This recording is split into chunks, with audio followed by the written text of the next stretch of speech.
remember how different became dangerous. We still don't understand it. Why they hate us so much.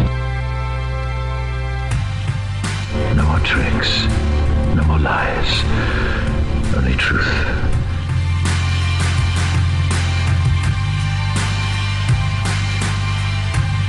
In the future, I'll make sure that all those people being interviewed provide you with a multimedia laser show to keep your interest maintained.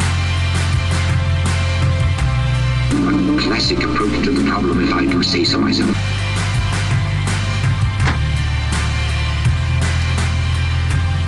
Don't unlock doors you're not prepared to go through.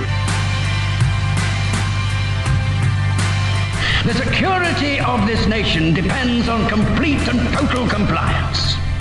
Tonight, any protester, any instigator or agitator will be made example of.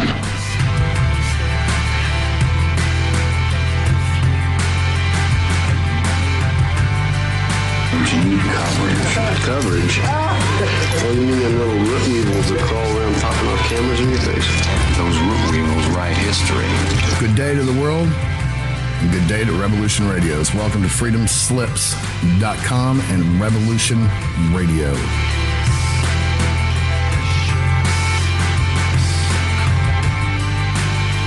People should not be afraid of their governments. Governments should be afraid of their people.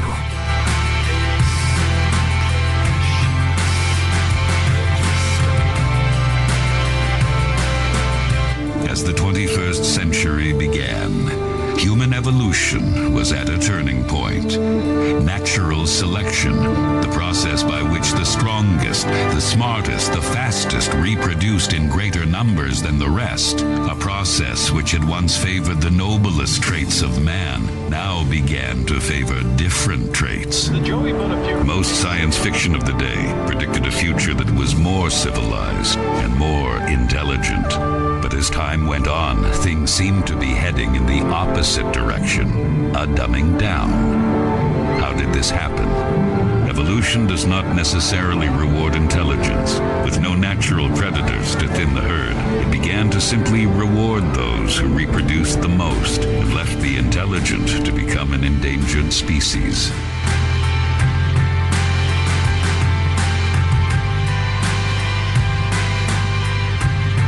I would like, if I may, to take you on a strange journey. Welcome to Revolution Radio with today's edition of Event Horizons, anchored by Dr. Robin Falkov, an intelligent foray into the news and events of our current time. Robin and her team are going to take you around the world with fresh perspectives on what is going on in your world today. So stay put while Robin and crew bring you to the truth of the matter here at Revolution Radio, where the truth never sleeps. He wants a challenge. Let's give him one.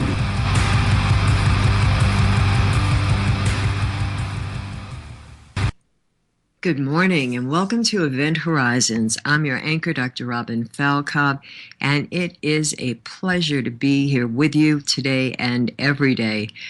Oh my gosh, lots going on, my friends, lots going on. So I urge you to get ready for a change of pace, for some good news, for some things that you can do, for some new tools that you can be able to access that will make an enormous difference in your lives. And that's a big deal, my friends, and that's something that we all have to explore, because you never know where solutions lie unless you're able to check thoroughly.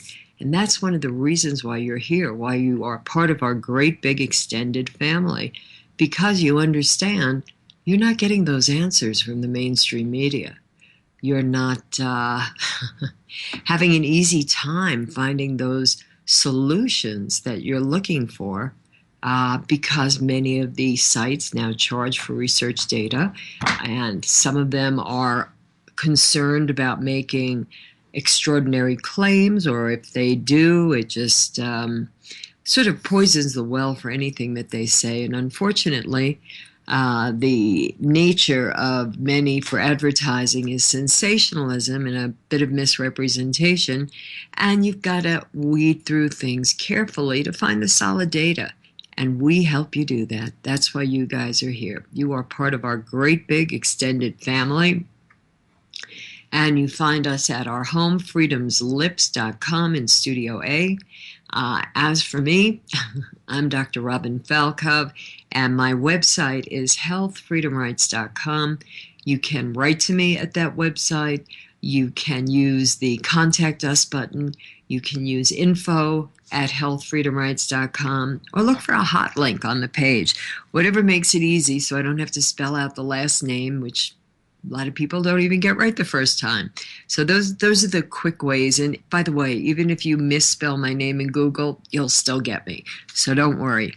So that's how you get me. And I answer everyone. And if you have specific needs for your communities, for yourselves, please reach out, because not only am I able to help, but there are so many other people that I can connect you with that give their help freely. So it's a win-win situation, and it's more of my focus for all of us to be cementing those bonds that join us, to be creating those strong communities, the communities upon which our neighborhoods look after everybody. My gosh, just like it used to be many years ago. And we find that as the neighborhoods get strong, the whole community does. All these little areas suddenly are able to be more productive, more effective, and they can join together for more political power. It's a win-win situation all around, guys, because there are more of us than there are of them. And that's plain and simple. So it's all good. It can all start with a smile. Doesn't cost you a penny to smile at somebody, but what it will do for you and for them will blow you away, because you don't know until you experience it. That look of surprise on somebody's face when you can see they're wondering, why is this person looking at me? Nobody ever talks to me. I feel like I'm invisible. Nobody ever notices me. And you are changing their day. You are changing their paradigm. You can get a conversation going when you're waiting in line with other people present, and it feels good. I mean, guys, you're in the same area.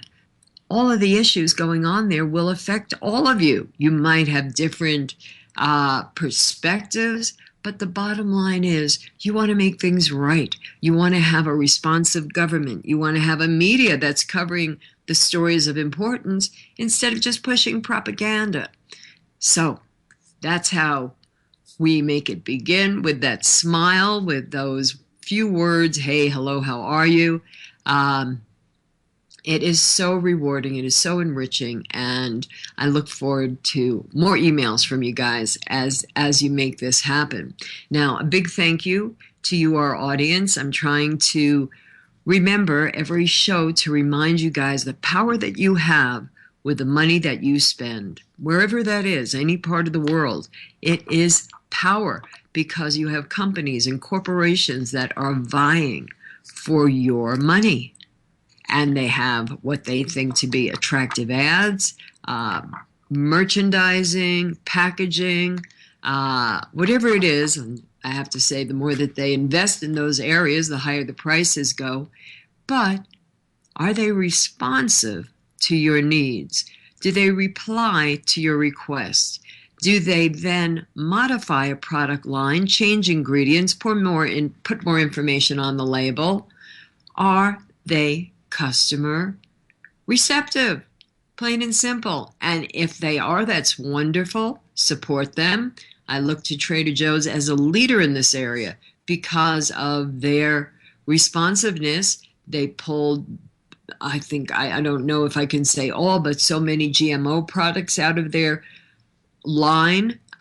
They also have labeling on their dairy products. If the dairy products contain recombinant bovine growth hormone, and they have a wonderful return policy.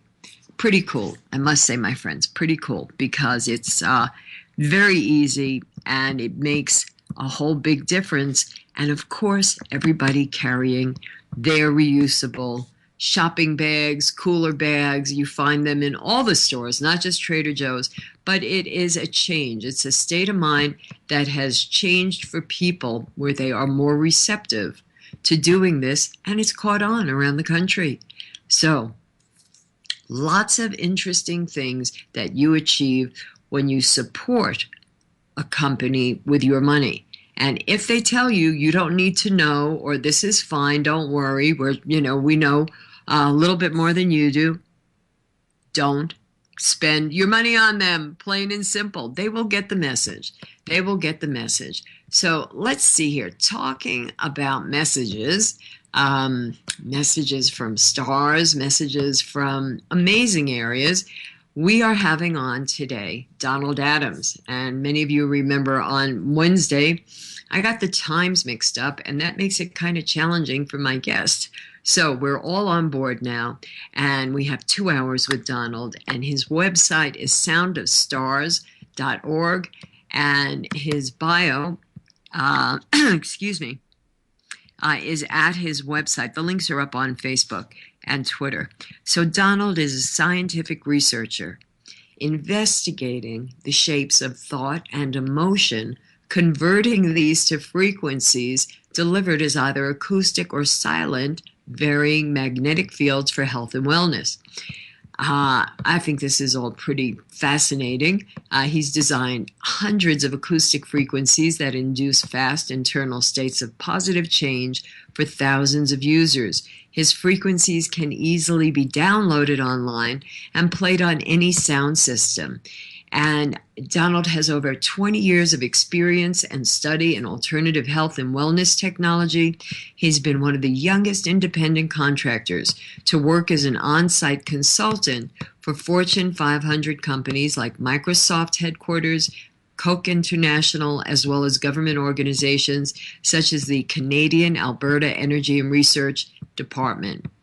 His academic background and expertise is mainly in computing sciences. So we've got lots more to discuss, but it'll be much better when we discuss it with Donald, because don't forget, we're also talking about problems and solutions for the all-pervasive, wireless pollution in our homes, offices, restaurants, airplanes, trains, and more.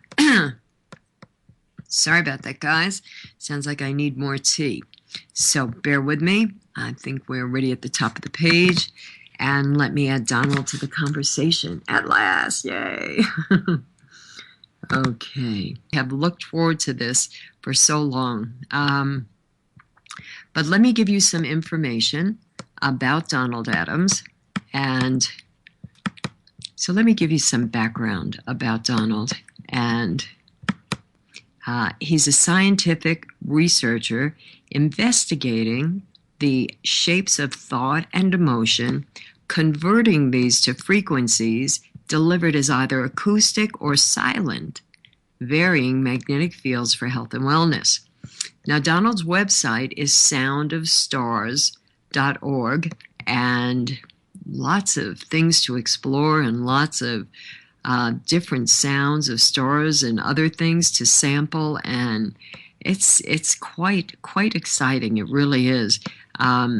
So let me get back to Donald. He presents his unique tools, methods, and findings to a global audience with over 4,000 YouTube subscribers and a number of online forums serving an international audience. Donald has designed hundreds of acoustic frequencies that induce fast internal states of positive change for thousands of users. His frequencies can easily be downloaded online and played on any sound system or emitted via our unique silent delivery tools and methods. Donald speaks at various trade shows and exhibits about his ongoing work and research, and he has over 20 years of experience and study in alternative health and wellness technology. He has been one of the youngest independent contractors to work as an on-site consultant for Fortune 500 companies like Microsoft headquarters and Koch International, as well as government organizations such as the Canadian Alberta Energy and Research Department. Donald's academic background and expertise is mainly in computing sciences. Quality of life and self-improvement is supported by the MP3 frequency tracks developed and accessible via his website at soundofstars.org.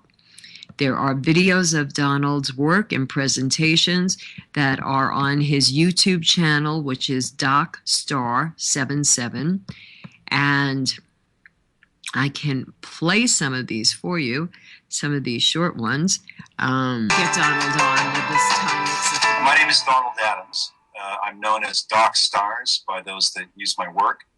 My website is www.soundofstars.org.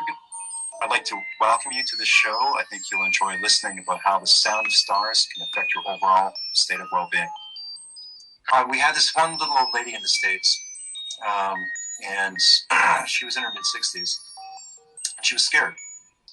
And she had spent over $20,000 on hospital bills. And this sounds gross, but she couldn't poo. She couldn't evacuate her bowels. And she was told that she may not have long to live, and there wasn't much they could do for her. And so she wrote to me.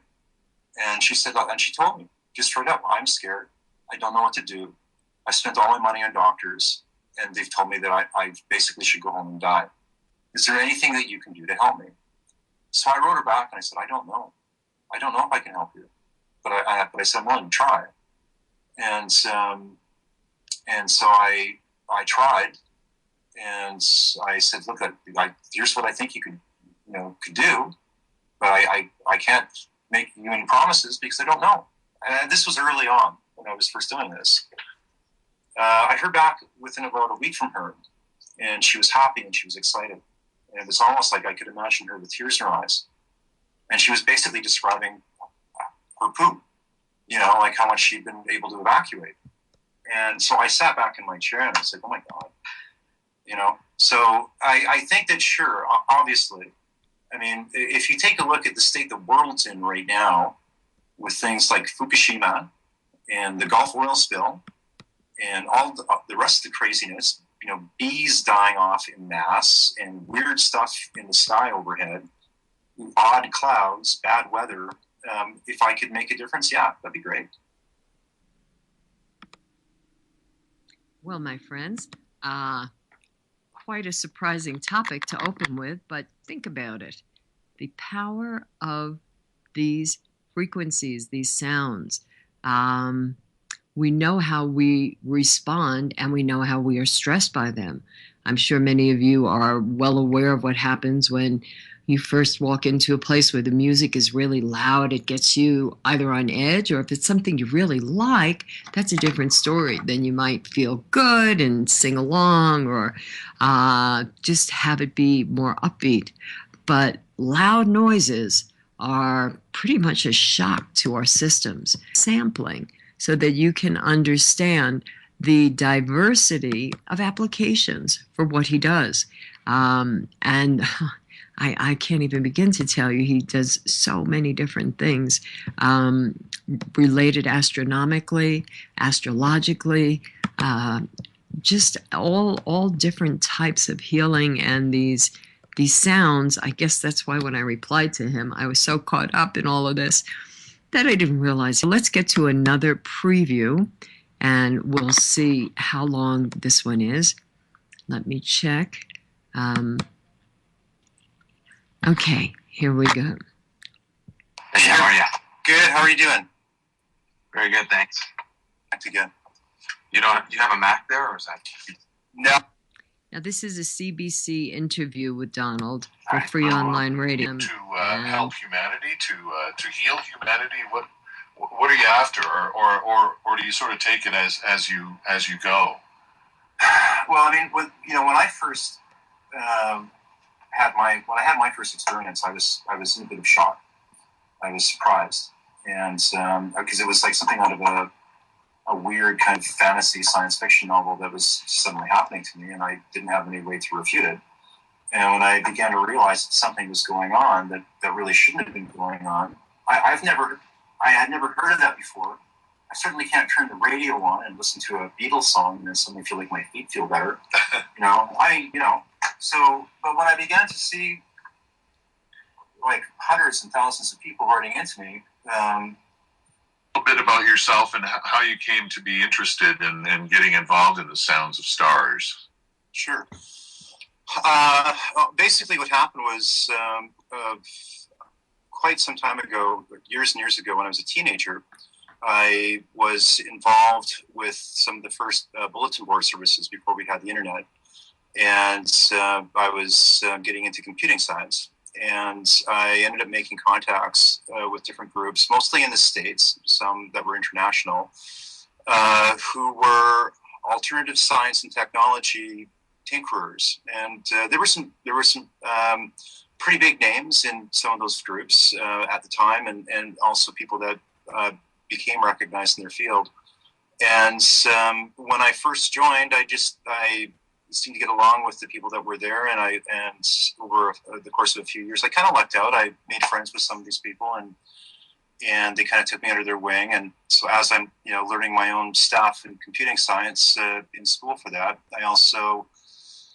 I use the kind of like the metaphor analogy, but it's actually somewhat true, where I was like the young bright-eyed gopher in someone's garage while they were concocting weirdness and fetching things for them. And that's kind of how I started. And that continued, and associations and relationships grew, and I was exposed to some pretty fun stuff. A lot of these guys were engineers, or they had a sciences background, and they would collaborate and share, crazy. It was I think what it was that they had real engineering jobs, and so they wanted to do the fun engineering during their own time. And so they would congregate on these bulletin board services and try to trip each other out. Try this. A simple example would be something as simple as making ball lightning in your microwave oven. Or you would take like a little transparent glass sphere, light a match, put it in the glass sphere really quick, drop the thing, close the microwave, turn it on, and then the microwave radiation would cause the mash to go. Interesting, huh? Skype. And it looks like we're getting Donald. Good morning, Donald, at last. Robin, good morning. How are you doing today? I'm doing great. I'm doing better that you're on the air with us. Well, I'm glad to be here with you. Thank you. I was reading a little bit of your bio, talking a little bit about your work and what we can expect. And it is, you have such diversified areas of research and ways to assist people. Let me put it to you. Which do you find is the most important one with helping your audiences and the clients that you work with? Because you also do consultations, yes? Yeah, no, that's actually a really great question. Well, that takes me right back to the beginning. Well, I should say right from the start of our conversation that's we do have a lot of users globally, and we get a lot of feedback on what frequencies are good for what sort of conditions. But the technology itself, it's not FDA approved, and before anyone uses the frequencies, whether they're the free ones or they purchase them or whatever, they should read the disclaimer first, because it's experimental, similar to right frequency technology. And so I'm not a medical practitioner, so I can't make any kind of medical claims for the work. But I'd have to say that what I hear back the most from users is clarity and a state of balance, and one that's rapid and tangible. I'd have to say that it's rapid state change from say a place of imbalance, or if someone's feeling afraid or anxious, or too many voices in the head, like if a person is feeling overwhelmed, some of the frequencies really kind of blow that state out. So I'd have to say things like Dispel Darkness. That's an odd title that we have, but it's probably one of the most effective tracks that we've had right from the beginning. That's a very interesting choice of title because it can be so broad and interesting choice. So that's the most popular one and the most effective? It's, I'd have to say that if I look at, we've actually had those frequencies field tested under some pretty unusual circumstances repeatedly. And it certainly has produced some of the most dramatic results in a really short period of time. But yeah, I'd have to say that, for the average person out there that wanted to get introduced to the technology, if they're dealing with any form of distress in their life, that's the one that's had, the most potent and the most dramatic effect across most users. Sure. I'd like to give them something to think about as you explain and expand upon the technology and what it does. It's just so interesting and unique the way you have your research set up and the sound clips that are available. I know I planned several nights ago to just look around, briefly and get familiar. And all of a sudden I realized, oh my gosh, it's been over an hour that I'm exploring and listening to the different things there. So what led you to this path, Donald? How did you come to have this connection or recognize these connections with us and frequencies? I lucked out in that I had some mentors that were often older than me that had an enormous amount of patience. So I stand on the shoulders of greater people that went before me. And probably, a degree of luck and also just good fortune. I started off when I was quite young with a great interest in science, and I stumbled across alternative technology groups that existed locally and also on the early BBS systems. And I ran into some pretty astounding people that were involved with Rife frequency technologies. And, it's funny because the last 5 to 10 years, there's been an upsurge in a lot of the topics that I was investigating over 20 years ago. And that includes things like cymatics, the work by Hans Jenny and Ernst Platt. Yeah. And also Royal Rife frequencies. Sure. So, it seems they do a periodic witch hunt every few years with the Rife work. I've used it for research, trying the technology on myself in the past.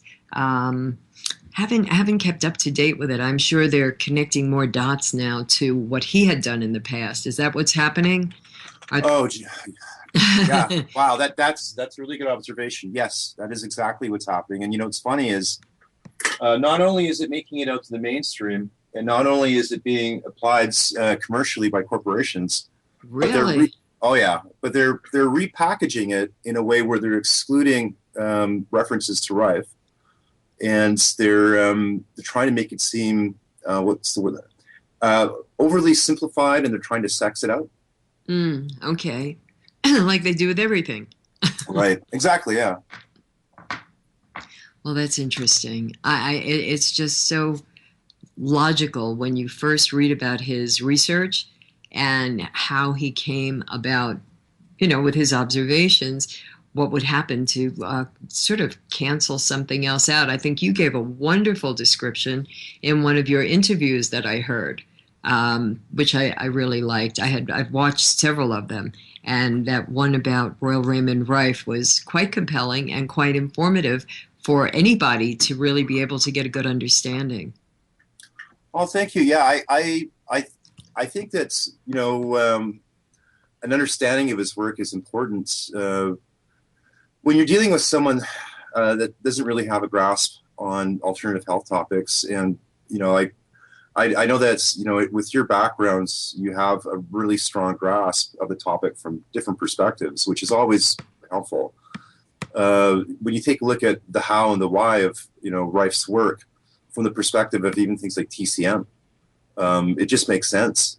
Like in TCM, you have the channels, the meridians, and you have, energy flowing through this system, and it's fundamentally related to the operation of the organism. So when there's disbalance, or imbalance, there's an interruption of that energy. And it's really the same thing with frequency technology. So it's, Yeah, and I totally agree with what you just said. Oh, okay. Well, thank you.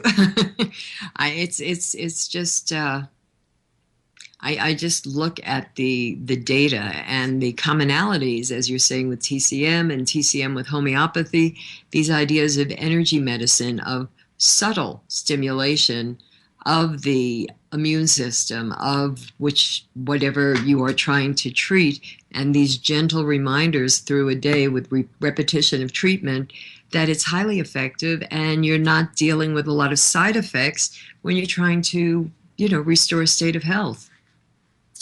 That's right, and it's funny with some forms of allopathy, you can treat the patient, treat the condition, treat the symptoms, but a lot of times you have side effects. Sometimes they can be long term. One of the things that's always impressed me about TCM is that I've had a lot of good friends that are practitioners, and they've told me, and I've seen them do it, and I've experienced it, where you go in, they'll take a reading, they'll take different pulses, they'll make an assessment, they'll diagnose the situation, and they'll make a remedial suggestion, but they'll always check back. So you come back, say the next week, they're always assessing, like they've made a change, they're moving your body in a different direction, but they're paying attention to which way it's going, so there aren't negative side effects happening. Yeah. It's very, very interesting. What do you usually notice? And it's such a big area to begin with. My questions are how to get the audience familiar with your technology, with what you're doing. How do you determine the appropriate treatment frequencies that you're using? Sure. Okay, so what I've found is that there is usually an angular or geometric relationship to a person's physical state and their emotional and mental state.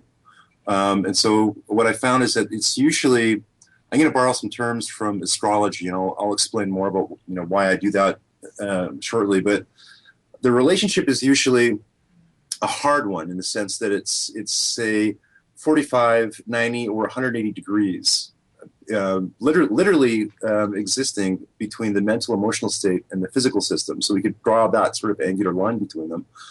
But when we know what that relationship is, we know how to look for some kind of solution that can cause cancellation. So when we work with frequencies, we conceptualize interference patterns. And so interference patterns generally come in two flavors. We have constructive and destructive. So a constructive interference pattern is when we have two waveforms that come together, and they usually create a new hybridized waveform. So you're going from one state to another harmoniously, but with creative change. And then we have a destructive interference pattern where we have two similar waveforms meeting, and they cancel each other out, so that there's a destruction of the original state. But destructive wave interference does not necessitate a negative transition. So if we want to get rid of something, we might use a destructive wave interference pattern to do so. And so how you have in homeopathy the doctrine signatures, and we see that in TCM as well? Sure. And so what we have is the maxim in homeopathy that like treats like. Yes. So yes, this is a good example. Yes, I see where you're going. This is a really good example. Here we have a law in homeopathy which is strongly reflected in the actual natural world and the world of physics. So we're sending two wave patterns that are similar, very, very similar, but they cancel each other out. It's because they can't occupy the same space-time, at the same time. So they go pop. So what I do is, if somebody comes to me and they've got a situation, I try to take a look at what the current state is, and then I try to find out, what are the causative factors, and how can we transition them from that state to, either a state that's more neutral with less stress or to one that's improved. And what I will do is I might ask, if we're doing a consultation, I might ask them, what's your life situation, what have you been through, try to get a handle on them as a person. But I'll also take a look both at their charts, their astrological charts, as well as I have some of my own diagnostic tools, which are based on my own mathematical model, and I'll get a profile.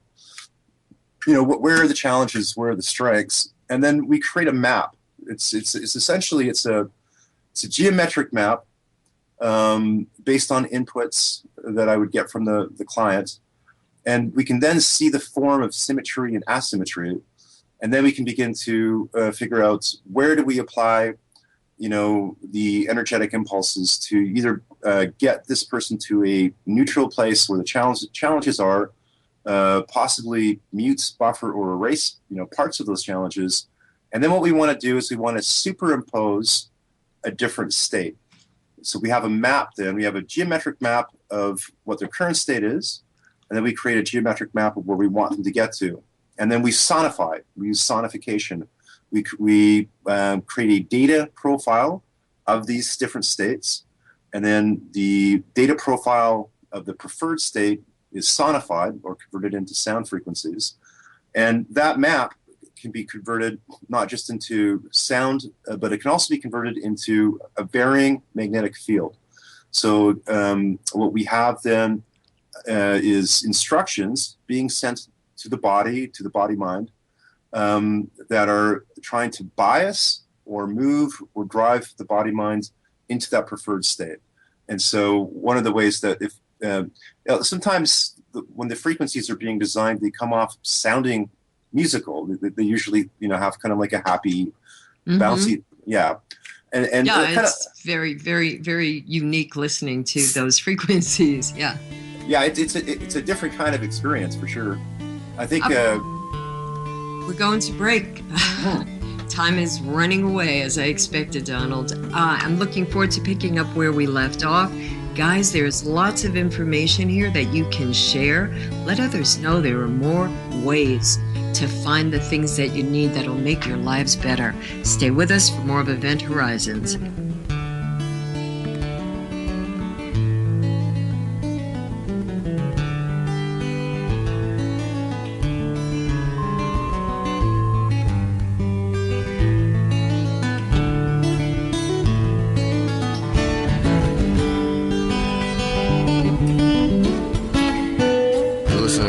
Radio at freedomslips.com, and we'll be right back after this message.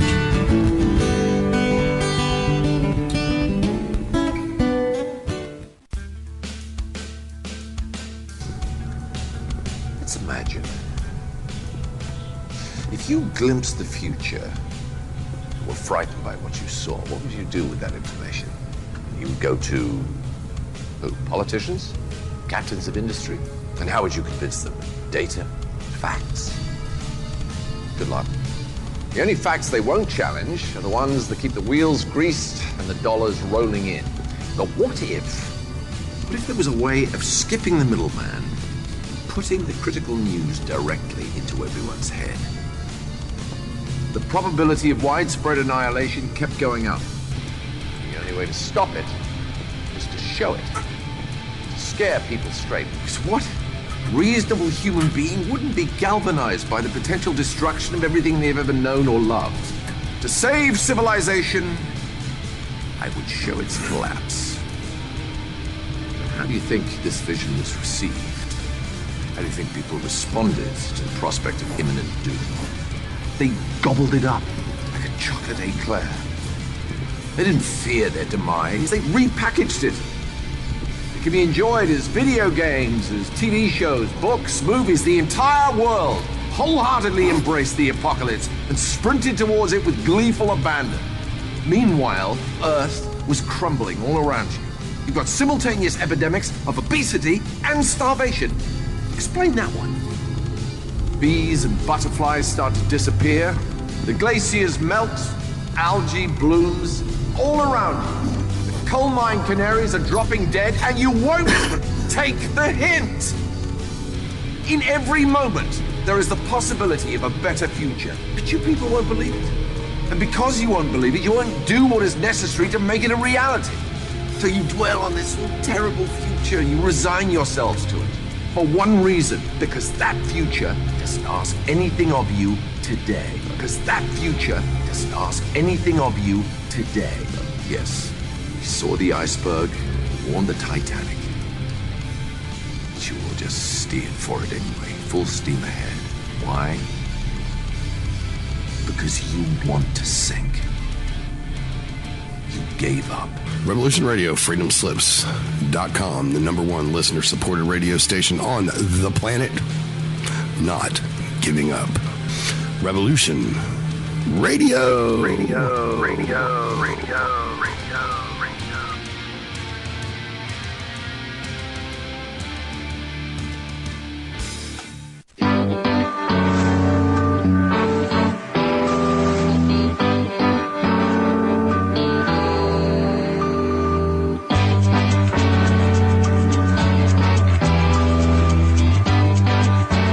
A narco-syndicalist commune. We take it in turns to act as a sort of executive officer for the week. Yes. But all the decisions of that officer have to be ratified at a special bi-weekly meeting. Yes, I see. By a simple majority in the case of purely internal affairs. Be quiet. But by a 2/3 majority in the case of more... Be quiet. I order you to be quiet. Look, you stupid bastard, you've got no arms left. Yes, I have. Look! It's just a flesh wound. I don't believe I've seen such a display of courage, skill, nerve, grace, and stupidity. I'll do you for that. Oh, what? Come here. What are you going to do, bleed on me? I'm invincible. You're a loony. The Black Knight always triumphs. Roundtable Live, Monday through Friday, 1 a.m. till 4 a.m. Eastern Time. Bring your mind, bring your ideas, bring your voice. King Arthur had nothing on us. Here at Revolution Radio, freedomslips.com.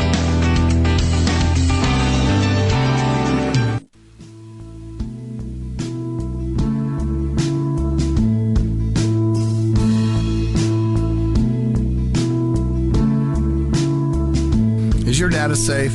Do you have the necessary information to assist you in confidently living through just about any survival situation?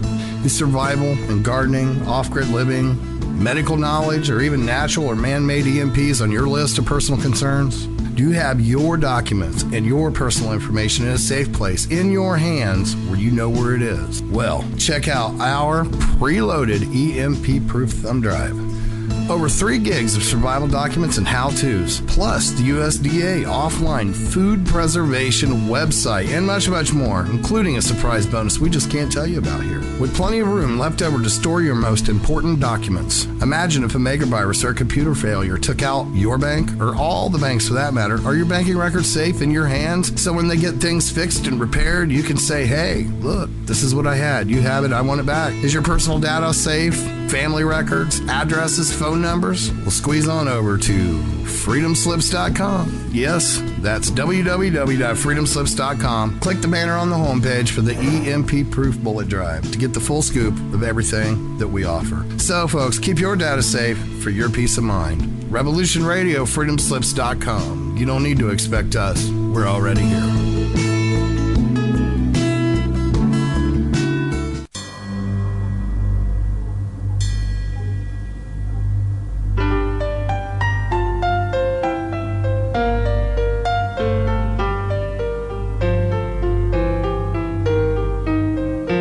Did you ever feel that things were not quite right? That everything was just ever so slightly askew? Do you have, to paraphrase Morpheus, a splinter in your mind? If you're interested in hearing the latest information about UFOs, the paranormal, ancient cultures and structures, monatomic elements, longevity, fantastic discoveries in science, downloaded to your brain, then tune into us. Hi, I'm Dave. And I'm Mackie. And we are Shiny Side Out, Sundays 2 to 4 a.m. Eastern. See you then. Revolution Radio, freedomslips.com. You don't need to expect us. We're already here. The opinions expressed on this radio station, its programs, and its website by the hosts, guests, and call-in listeners or chatters are solely the opinions of the original source who expressed them. They do not necessarily represent the opinions of Revolution Radio and FreedomSlips.com, its staff, or affiliates. You're listening to Revolution Radio, FreedomSlips.com, 100% listener-supported radio, and now we return you to your host.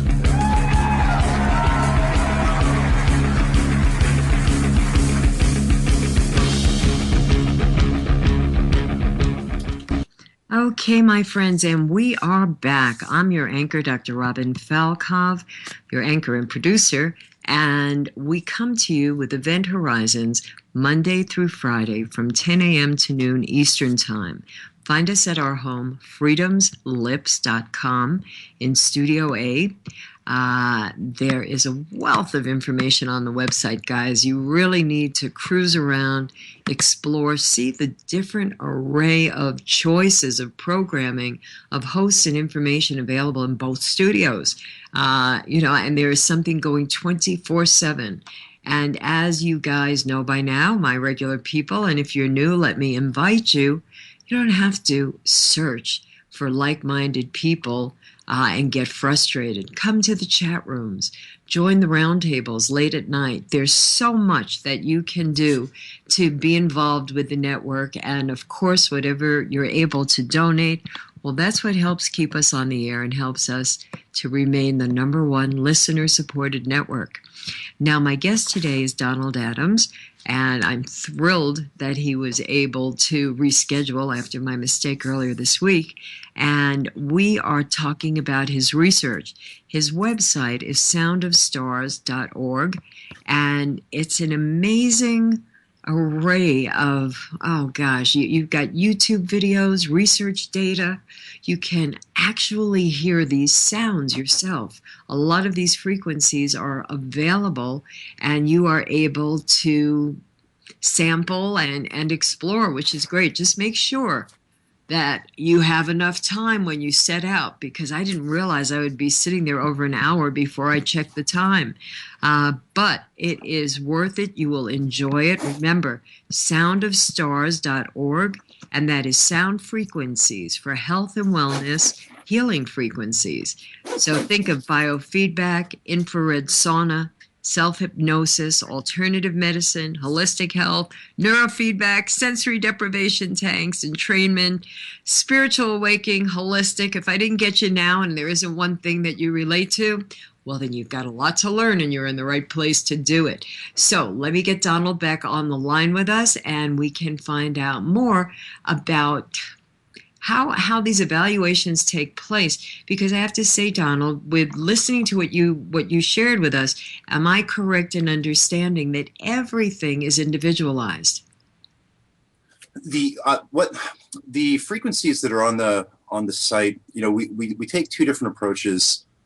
One is we try to create a frequency that will have the same kind of general effect for the widest listening audience, but we also design frequencies explicitly, for an individual. And usually, if it's a custom design, the overall effect and potency does tend to increase. But when we use a generalized frequency, we find that usually about 80% of the user base will respond in a potent and similar way.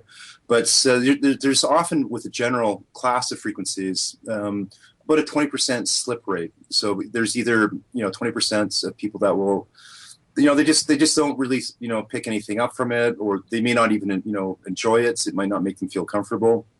And then there's other kinds of factors that can come into play. Background cycles can have an influence on how a frequency will affect someone. So to give an example, some of the titles of our tracks, are just kind of like fun little things that describe the state. Like there's one called Good Luck Evoker, and it's a pretty fun, interesting sound, and it's been a good performer, really good performer for over 5 years, and it does tend to induce the same kind of effects. And what I should mention is that a lot of times users will report pretty dramatic effects and results that are unlike any other sort of sound-based therapy or treatment that I've ever heard of before, in the sense that there can be a very profound manifestation in the nominal world. So what I mean is that an individual will actually begin to observe phenomena occurring when they use these frequency tracks. One example is I've had different people try to play these frequencies in a natural surroundings. They're taking them outside of their home, and they're going into like a park or into some area in nature. And the observation is that nature itself responds dramatically to these frequencies. So I'd have to say that the individual reaction is usually about 80%, and that the custom work tends to do a little bit better in performance. Gotcha. Okay, well that makes sense. So where did we leave off when we were going down that path? Well, I wanted to mention something here that's I think is relevant for your listeners, and you tell me what you think. Sure, feel free. Go ahead. I wanted to put together a sort of an organization of content that I thought would be the most relevant. And there's a whole bunch of topics. I put it together on a page, and if it works for you folks, I can provide that link maybe at the end of the show. It's like just a web page online people can easily access, and they can see the topics that we've covered.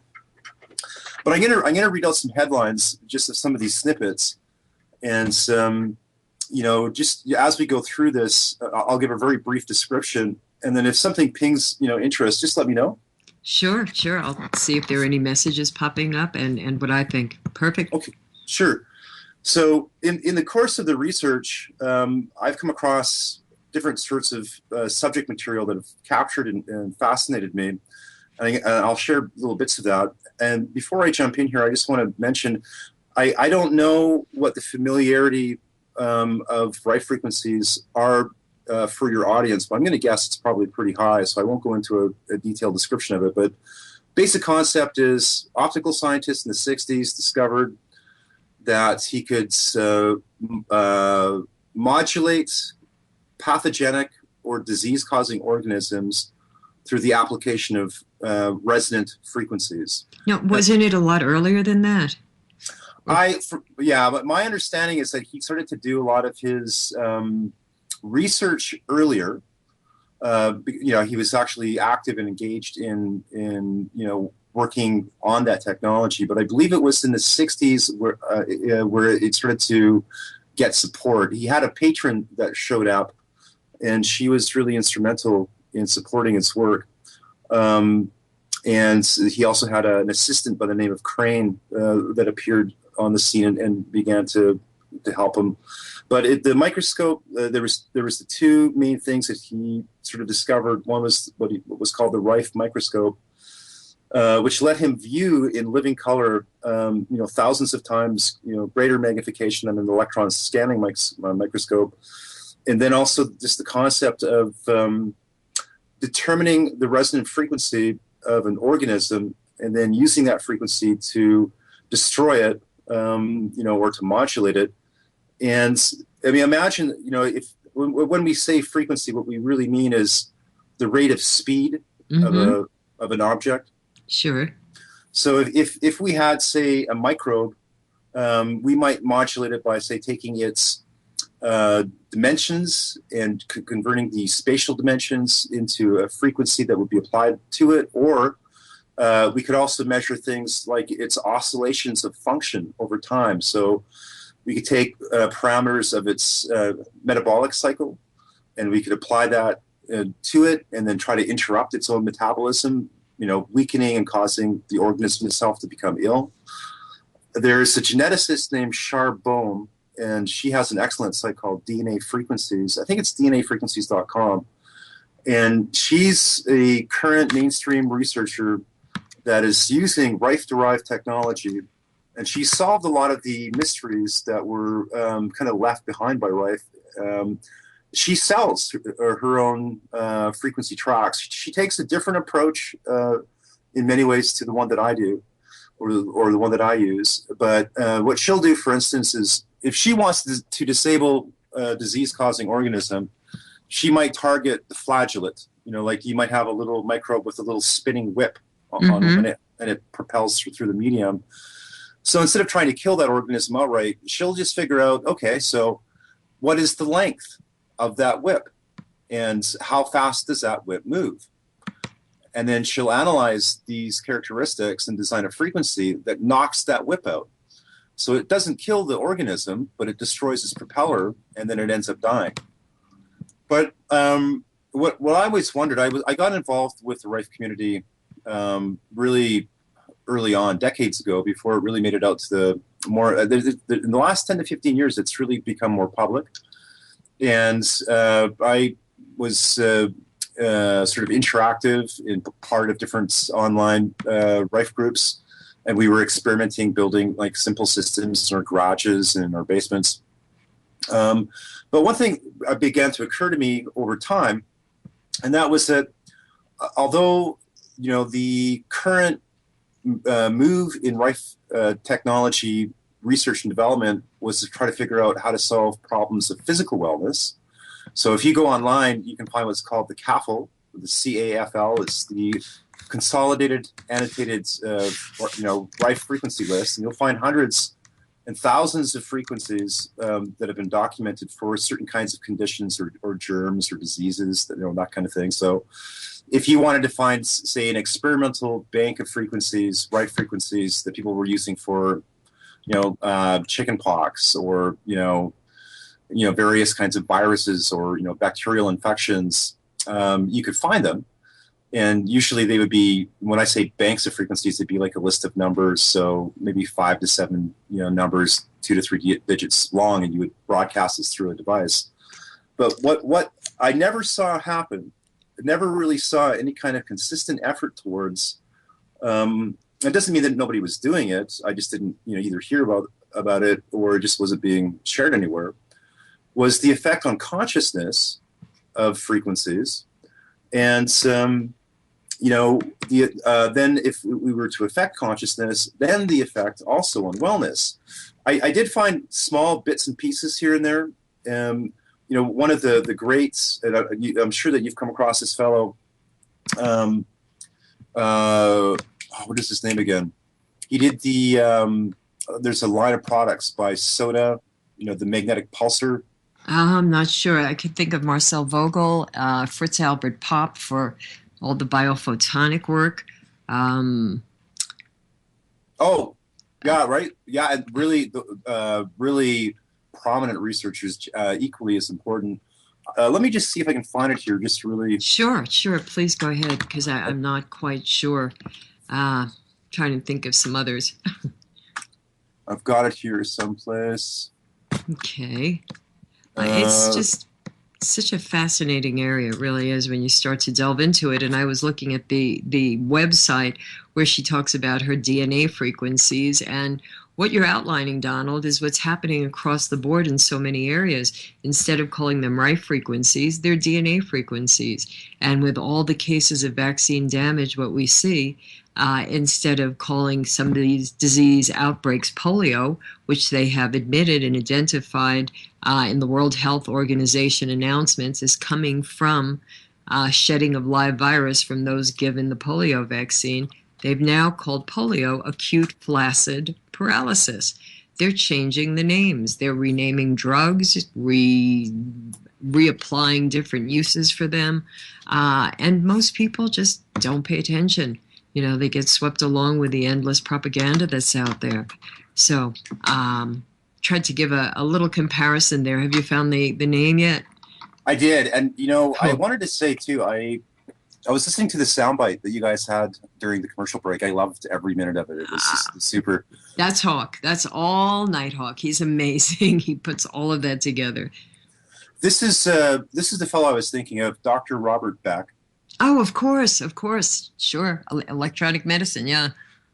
This is an article called Subliminal Warfare, and it was from Nexus Magazine, January to February 1992. And Beck's, as you know, Beck's focus was on ex vivo blood purification using kind of like an electrical charge. And he also was the person that developed, I believe it was him that used a simple circuit to create a sudden magnetic pulse, about 20 to 40,000 Gauss, but really, really fast. So this is a really, really fascinating article. I'm just going to read a little bit of it. Sure, go ahead. In 1952, German physicist named W.O. Schumann, playing around with math as physicists are prone to do, postulated that the Earth, being a good conductor, was surrounded by a good dielectric called air. And around this is another layer of a good conductor known as the ionosphere, the heaviside layer, and that this constitutes a potentially resonant system. That means that any energy trapped in this Earth ionosphere cavity, like lightning storms, etc., will cause it to ring like a bell. But the surprise was that this signal frequency was the identical spectrum of human brainwaves. It had to be of irresistible interest to me to build an apparatus which would measure the Earth's brainwave and at the same time measure the witch doctor's brainwaves and see if there was a correlation, which we did. A lot of previously anecdotal but very well documented data is going to seem to fit this method of why is man sensitive to these cosmic events. Here are some photographs of solar flare activity. The Earth, drawn to the same scale as some of these tremendous bursts of energy, is this little dot right here. Tremendous bursts of energy from outer space altered the Earth's ionosphere cavity, therefore changing the frequency slightly. Therefore, it can retune our nervous systems electromagnetically. And there was a film strip that Beck had. It was related to Dewey and Dakin's cycles, the science of prediction. Now, an interesting thing developed. A.S. Pressman, Department of Physics, Moscow University, did this open literature survey of the work on magnetics and life a number of years ago.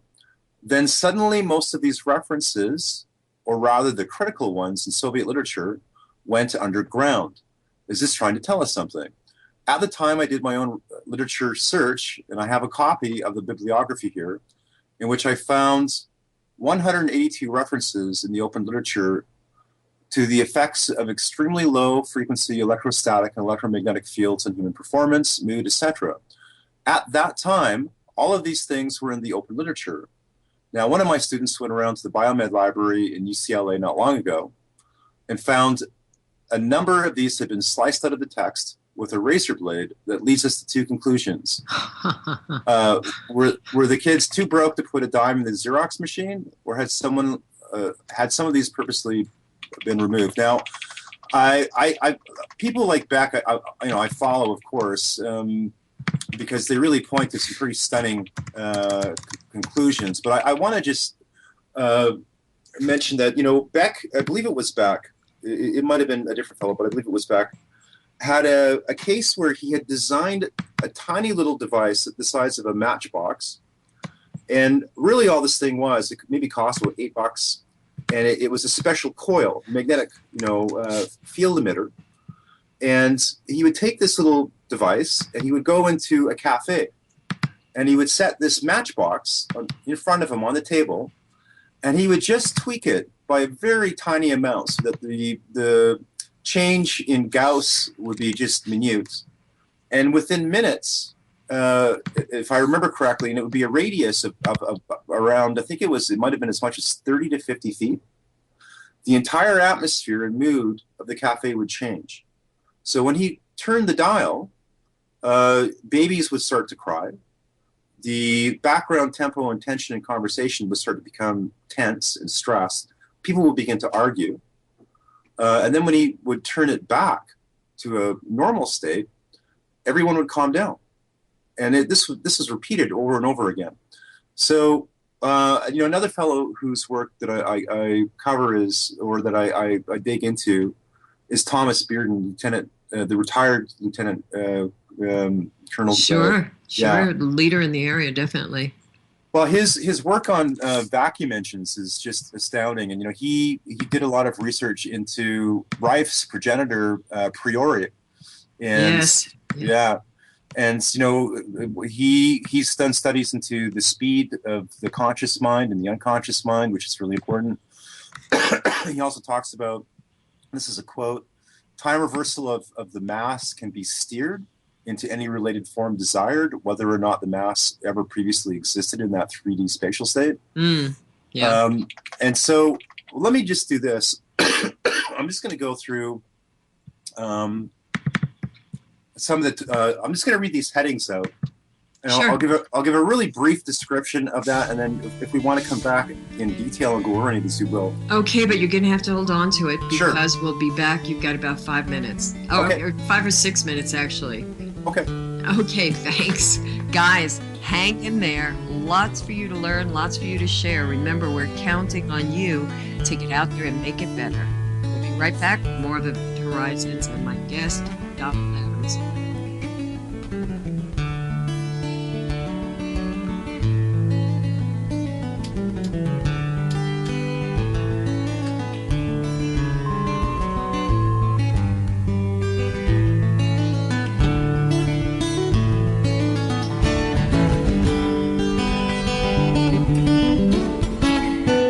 Listen to Revolution Radio at freedomslips.com. And we'll be right back after this message.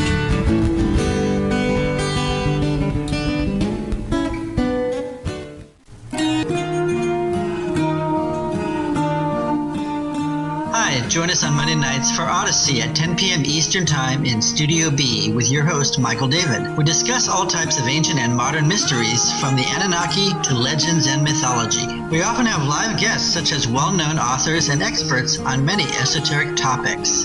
Join the intrigue and mystery every Monday night, 10 p.m. Eastern Time in Studio B.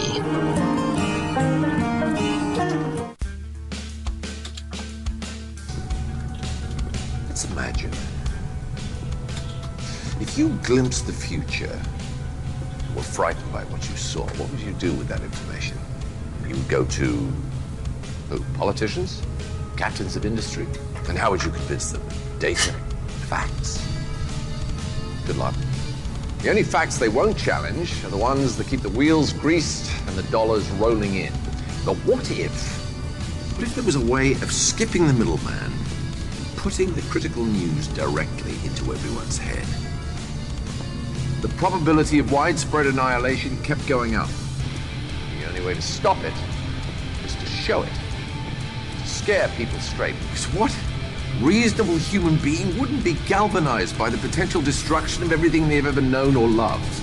To save civilization, I would show its collapse. And how do you think this vision was received? How do you think people responded to the prospect of imminent doom? They gobbled it up like a chocolate eclair. They didn't fear their demise. They repackaged it. It can be enjoyed as video games, as TV shows, books, movies. The entire world wholeheartedly embraced the apocalypse and sprinted towards it with gleeful abandon.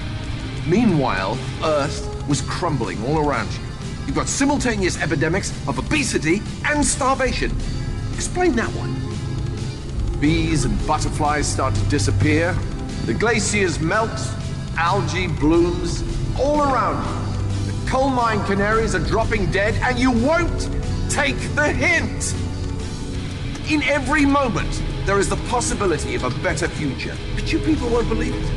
And because you won't believe it, you won't do what is necessary to make it a reality. So you dwell on this terrible future, and you resign yourselves to it. For one reason, because that future doesn't ask anything of you today. Because that future doesn't ask anything of you today. Yes, we saw the iceberg, warned the Titanic. But you all just steered for it anyway, full steam ahead. Why? Because you want to sink. You gave up. Revolution Radio, freedomslips.com, the #1 listener-supported radio station on the planet. Not giving up. Revolution Radio. Radio.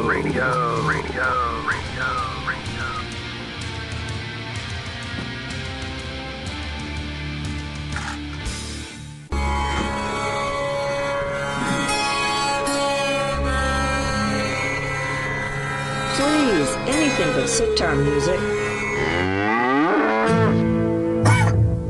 Yeah, that's better. You're invited to Sacred Cow Barbecue. I'm your host, Patricia Aiken. My guests will free your mind from mainstream manure. No subject is off limits. Don't believe everything you think. It's BS. Just our collective belief system programmed into us. Question everything. Come hungry for truth because that's what we're serving. Sacred Cow Barbecue, Tuesdays from 6 to 8 p.m. Eastern in Studio B. Enjoy your extra big-ass fries. You didn't give me no fries. I got an empty box. Would you like another extra big-ass fries? I said I didn't get any. Thank you. Your account has been charged. Your balance is 0. Please come back when you can afford to make a purchase. No. I'm sorry you're having Come trouble. on. My kids are starving.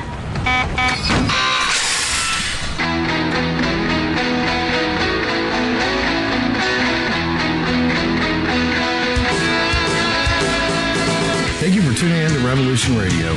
Here at Revolution Radio, we believe in freedom of ideas, freedom of speech, but above all, we believe in freedom of existence through self-reliance.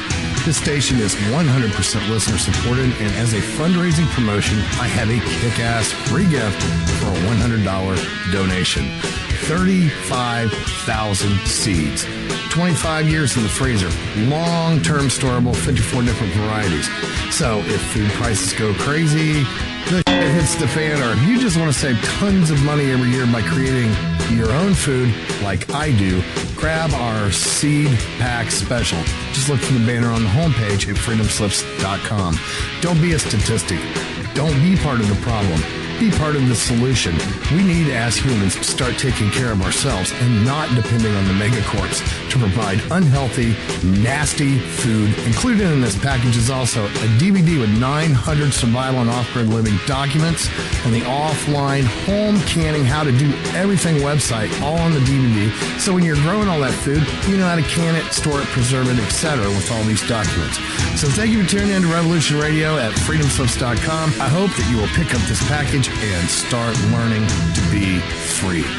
Revolution Radio, freedomslips.com, where information never sleeps and freedom is one seed that needs to be planted.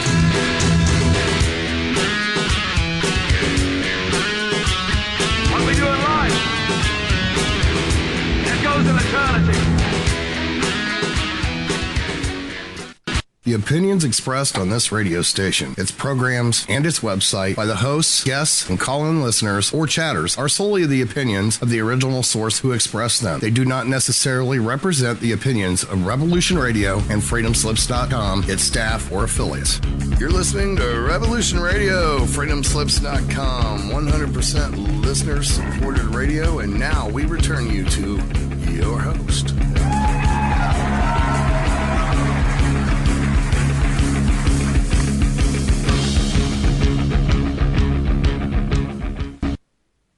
Okay, my friends, and we are back. Welcome to Event Horizons for those of you who are just joining us, and a big welcome back for those of you who've been with us for the first hour.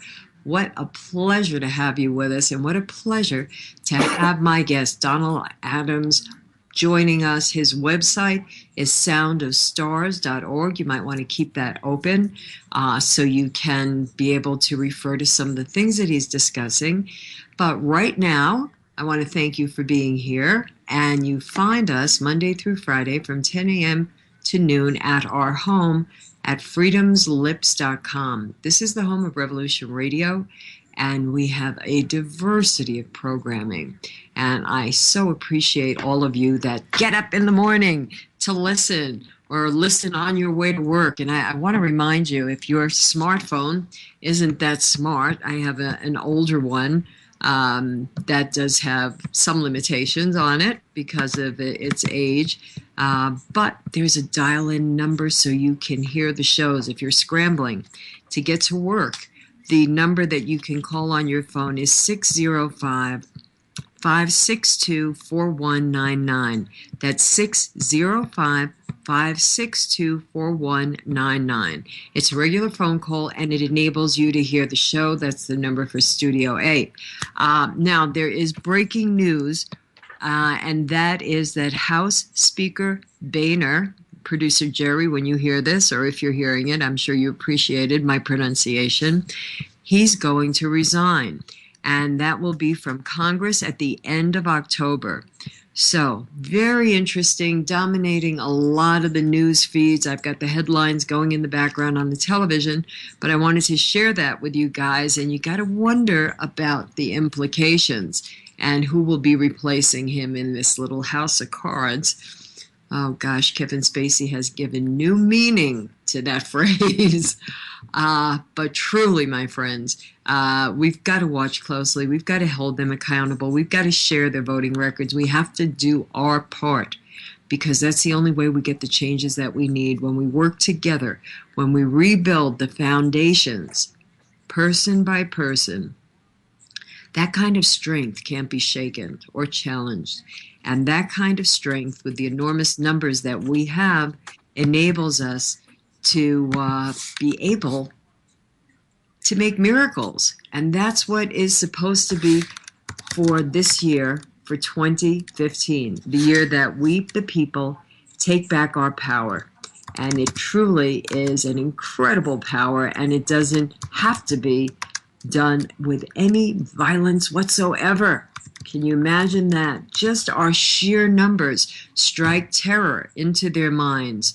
And, well, you see the responses that happen when they're barraged with calls. The number is 866-227, 866-220-0044, 866-220-0044.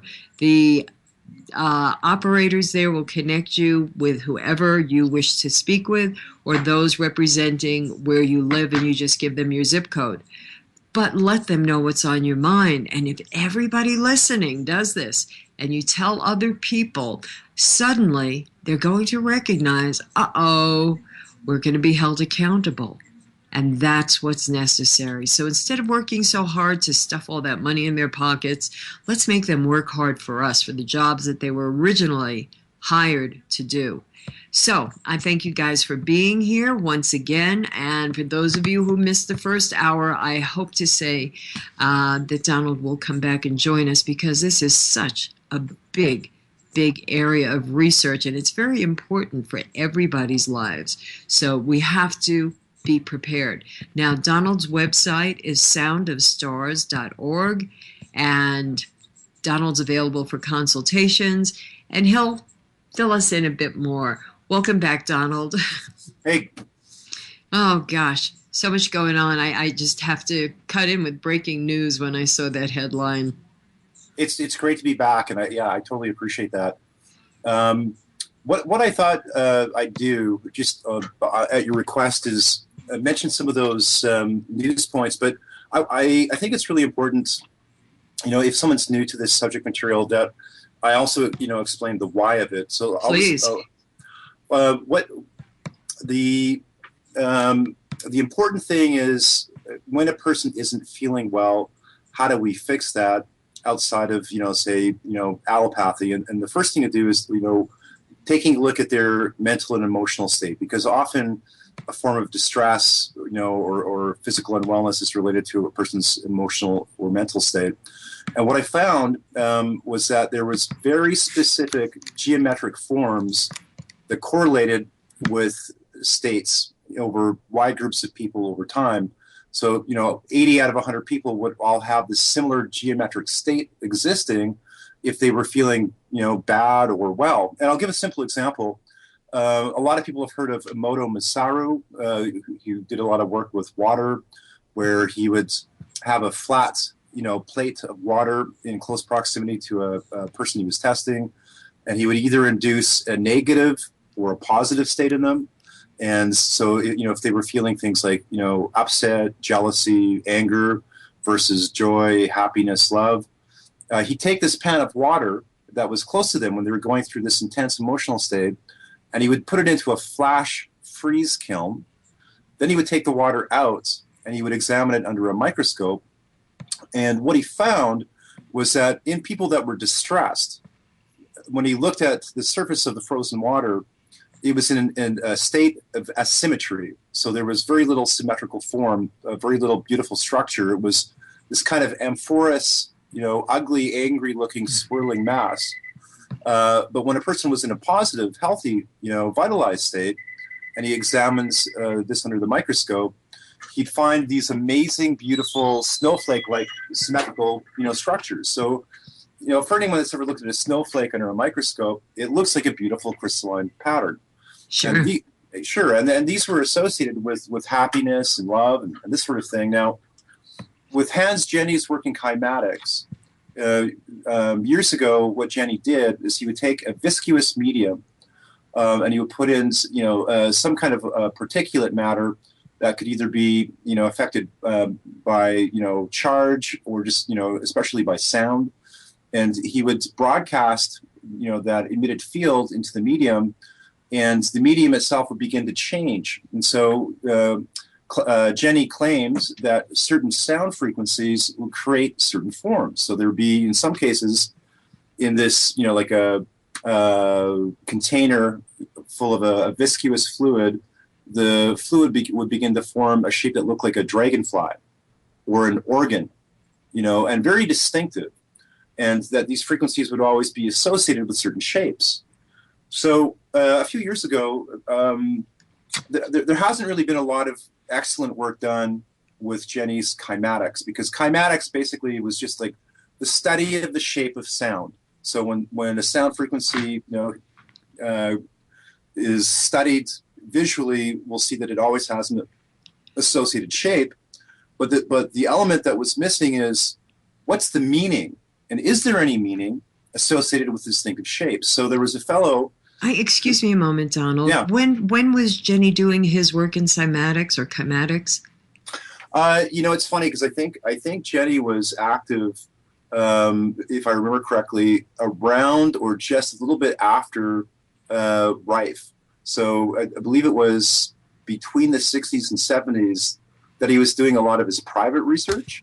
And I don't think that his work started to really, he's never gotten the attention that he should have. Yes, I agree on that. And I've seen his work done with what would look like sand, and just somebody can put it on a speaker for music or whatever and watch the movement on a, rough level. But what you got me with, when you said that viscous substance would show organ forms. Yeah. Have you ever heard of Professor Dr. Gunther Enderlein? Oh, yeah. Okay, because Enderlein and his work with homeopathics and with the whole different breakdown of the environment, the terrain of our bodies and the mutations that certain particular living particles undergo as they devolve into worse health or get better with a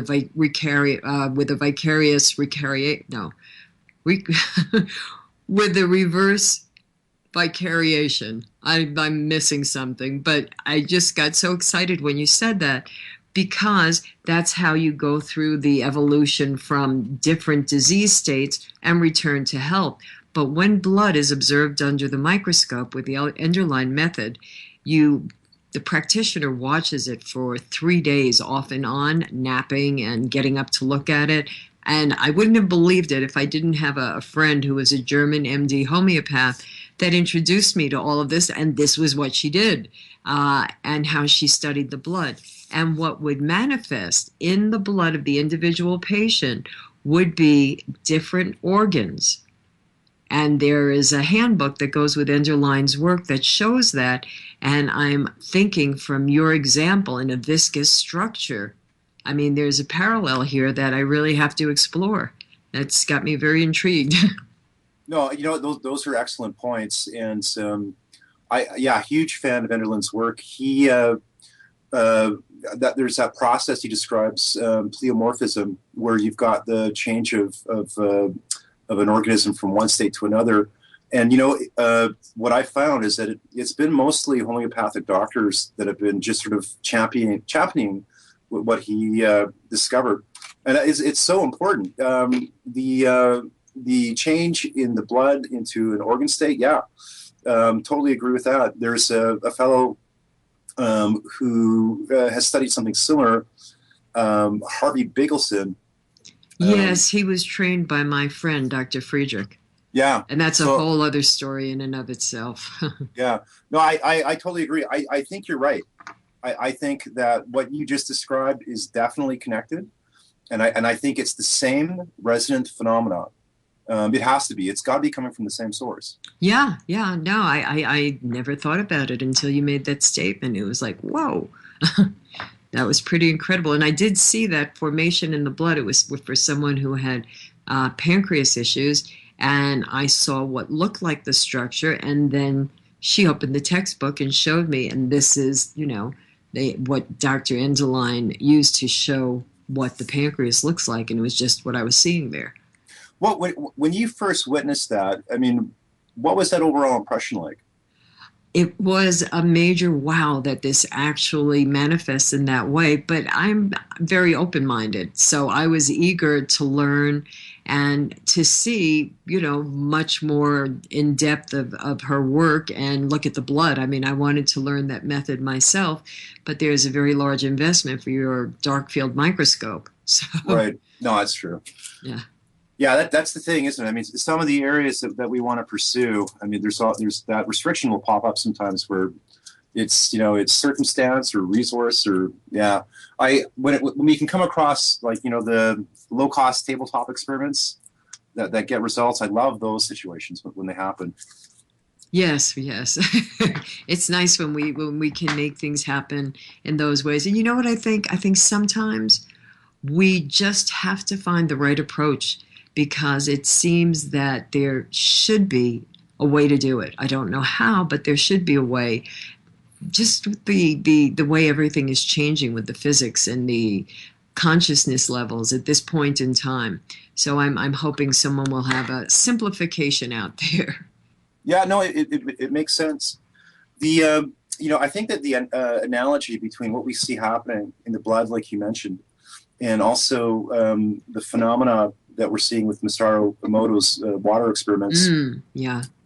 They're paralleling also cymatics directly itself, because when we take a look at Jenny's work, what we're really seeing is the formation of a 3D shape, and I believe in some cases higher than 3D, associated with the frequency, but also associated with consciousness and intent. I think that the reason that Masaru was able to pick up. Now, keep in mind, too, that cymatics, being a 2, 3D or higher dimension phenomena, is very similar characteristically to what Masaru saw. So when we're looking at Masaru's work, we're only seeing a 2D symmetry. So if you conceptualize, imagine that you have a snowflake that's 3-dimensional, not 2-dimensional, that we normally see, but it actually is 3D.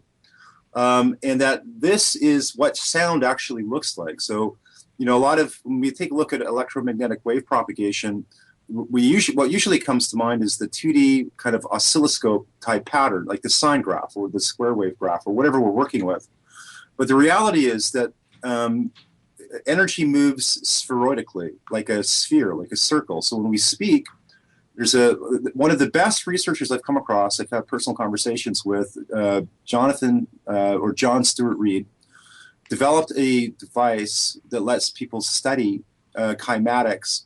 I think he charges about $12,000 for this thing, but it's a good encapsulated tool geared towards schools and institutes.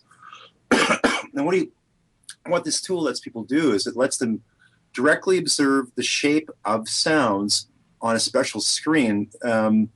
But the thing that's been missing, the key that's been missing in Jenny's work, and the last time I talked with John, great conversation, great person, excellent research.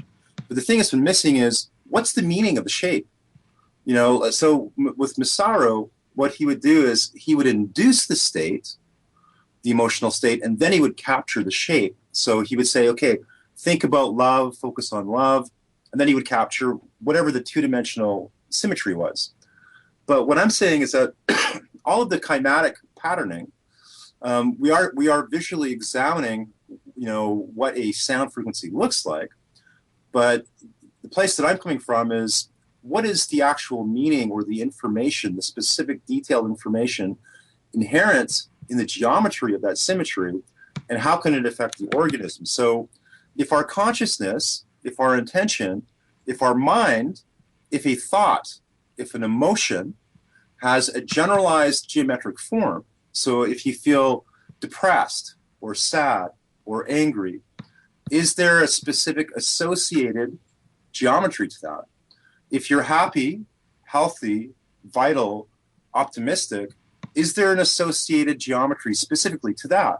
Mm-hmm. Sure, it's you're talking about the field that we create around ourselves. Absolutely. And the thing is, if this is true, and I believe it is, it also means that we have a way, on some level, effectively, to transition or change state. So if we have a geometry that's inherently devitalizing that we're going through, then that means that its body can be changed, muted, diminished, and we can then, if we've captured a positive state, then we can superimpose that on the organism. And this is what Sound of Stars is about. The point is, capturing, classifying, delivering an actual, accurate, representational profile of a desired state. So if somebody's feeling depressed, if somebody's feeling depressed and they're having a hard time shaking out of it, because it feels like heavy gravity, it's like it weighs them down, then if we could actually capture a state that they wanted to get to and we kept playing it back to them, at some point the body and mind, more rapidly than people might expect, will begin to change and leave that lower state and literally feel and be energized into that higher state. And so the work that I'm doing is the mapping of these states, the capturing of them, and then the rendering and the delivery of these through different mediums. But I'm going to just really quickly read off some headlines, just some brief subjects, and then a quick description. Sure. And as we go through this, and again, this is all available. I put all this content into a file that your listeners can access. Okay. So a Polish scientist named Jan Pajak was on the alt tech scene years back, and he claimed to do some pretty astounding work. And what he said was that by using a special derived technology, he could capture the curves of thought and ideas. And the way that he did it was he had a special kind of, excuse me, I was helping a friend get over a cold and I picked some of it up. So I'm using my own frequencies to get over it. I'm sure. But what he had was a vial full of a special kind of mercury salt blend, and it was sort of transistorized. And when he would have people focus on different concepts, he would be able to map a magnetic field curve happening in this tube, and that this curve would always change and match according to the thought. Now, the next one is Al Kindi and the stellar rays. And I'm just going to read a brief quote. If it were given to anyone to comprehend the whole condition of celestial harmony, he would know fully the world of the elements, with all that is contained therein at any place and any time, as knowing the cause from the cause, and whoever has acquired the knowledge of the whole condition of the celestial harmony will know the past, the present, and the future. Al Kindi was the ancient developer of frequency analysis, and there was a book written on him called The Stellar Rays by Zoller. And I believe it's called The House of Wisdom and the Stellar Rays. And it's The House of Wisdom was a repository of the greatest collection of Greek philosophical and scientific works since the Library of Alexandria. Together with the colleagues, Al Kindi's major responsibilities lay in the translation of these works. Al Kindi was an Arabic scholar. He was convinced that the stars and stellar objects emitted rays, and that these rays affected, human experience. So that might sound outlandish, and I was beaten into submission on certain subjects of astrology. I had a mentor who was a former professor at Stanford. He was an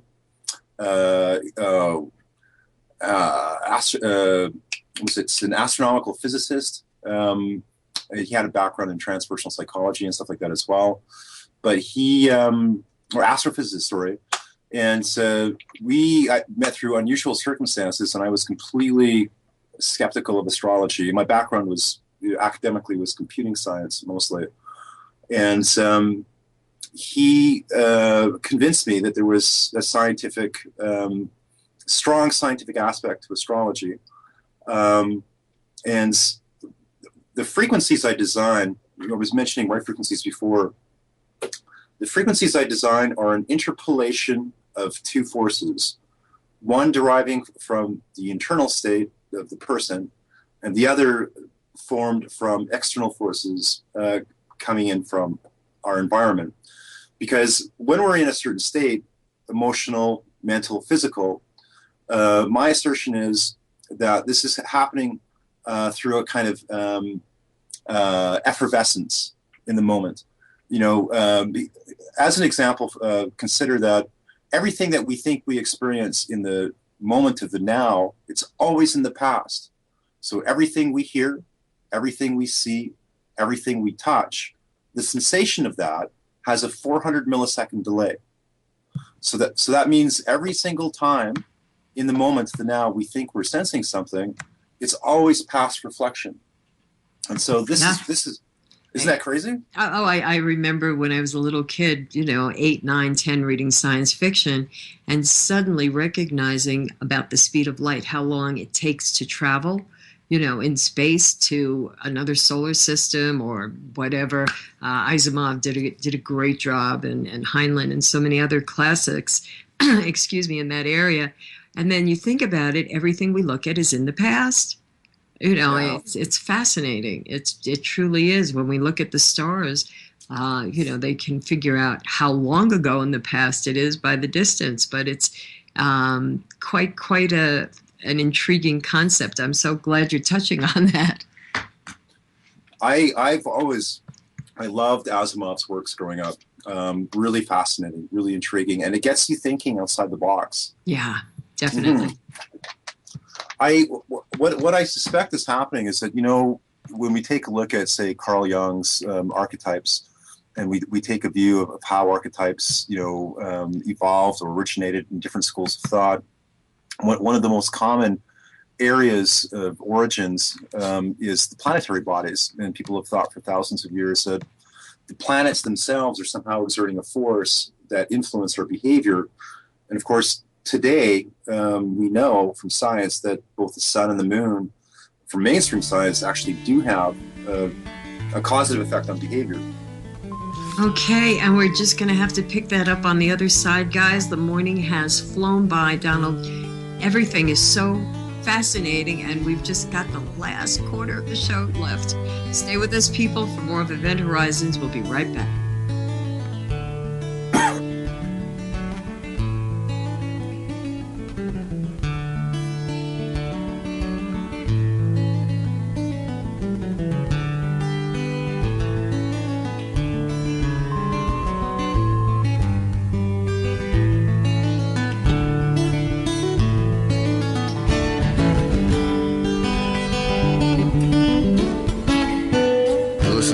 Radio at freedomslips.com, and we'll be right back after this message.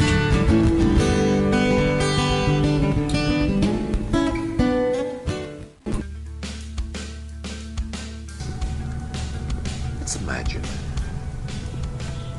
if you glimpsed the future, were frightened by what you saw, what would you do with that information? You would go to who? Politicians? Captains of industry? And how would you convince them? Data? Facts? Good luck. The only facts they won't challenge are the ones that keep the wheels greased and the dollars rolling in. But what if there was a way of skipping the middleman, putting the critical news directly into everyone's head? The probability of widespread annihilation kept going up. The only way to stop it is to show it, to scare people straight. Because what reasonable human being wouldn't be galvanized by the potential destruction of everything they've ever known or loved? To save civilization, I would show its collapse. How do you think this vision was received? How do you think people responded to the prospect of imminent doom? They gobbled it up like a chocolate eclair. They didn't fear their demise, they repackaged it. They can be enjoyed as video games, as TV shows, books, movies. The entire world wholeheartedly embraced the apocalypse and sprinted towards it with gleeful abandon. Meanwhile, Earth was crumbling all around you. You've got simultaneous epidemics of obesity and starvation. Explain that one. Bees and butterflies start to disappear. The glaciers melt. Algae blooms all around you. The coal mine canaries are dropping dead, and you won't take the hint. In every moment, there is the possibility of a better future, but you people won't believe it. And because you won't believe it, you won't do what is necessary to make it a reality. So you dwell on this terrible future and you resign yourselves to it. For one reason, because that future doesn't ask anything of you today. Because that future doesn't ask anything of you today. Yes, we saw the iceberg, warned the Titanic. But you will just steer for it anyway, full steam ahead. Why? Because you want to sink. You gave up. Revolution Radio, freedomslips.com, the #1 listener-supported radio station on the planet.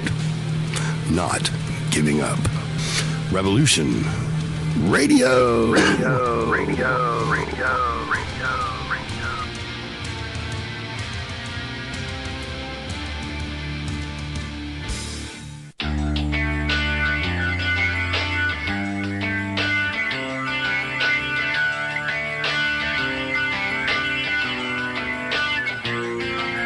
This is Thomas, a.k.a. a Mad Painter. I'd like you to join me Monday nights, 10 p.m. Eastern Standard Time for Open Canvas. Don't forget to bring an open mind. Yes, folks, that's right. Bring an open mind to an open canvas. Again, that is Monday nights, 10 p.m. Eastern. UFOs to government corruption. This is Revolution Radio, freedomslips.com. You don't need to expect us. We're already here. The opinions expressed on this radio station, its programs, and its website by the hosts, guests, and call-in listeners or chatters are solely the opinions of the original source who expressed them. They do not necessarily represent the opinions of Revolution Radio and freedomslips.com, its staff, or affiliates. You're listening to Revolution Radio, freedomslips.com, 100% listener-supported radio, and now we return you to your host.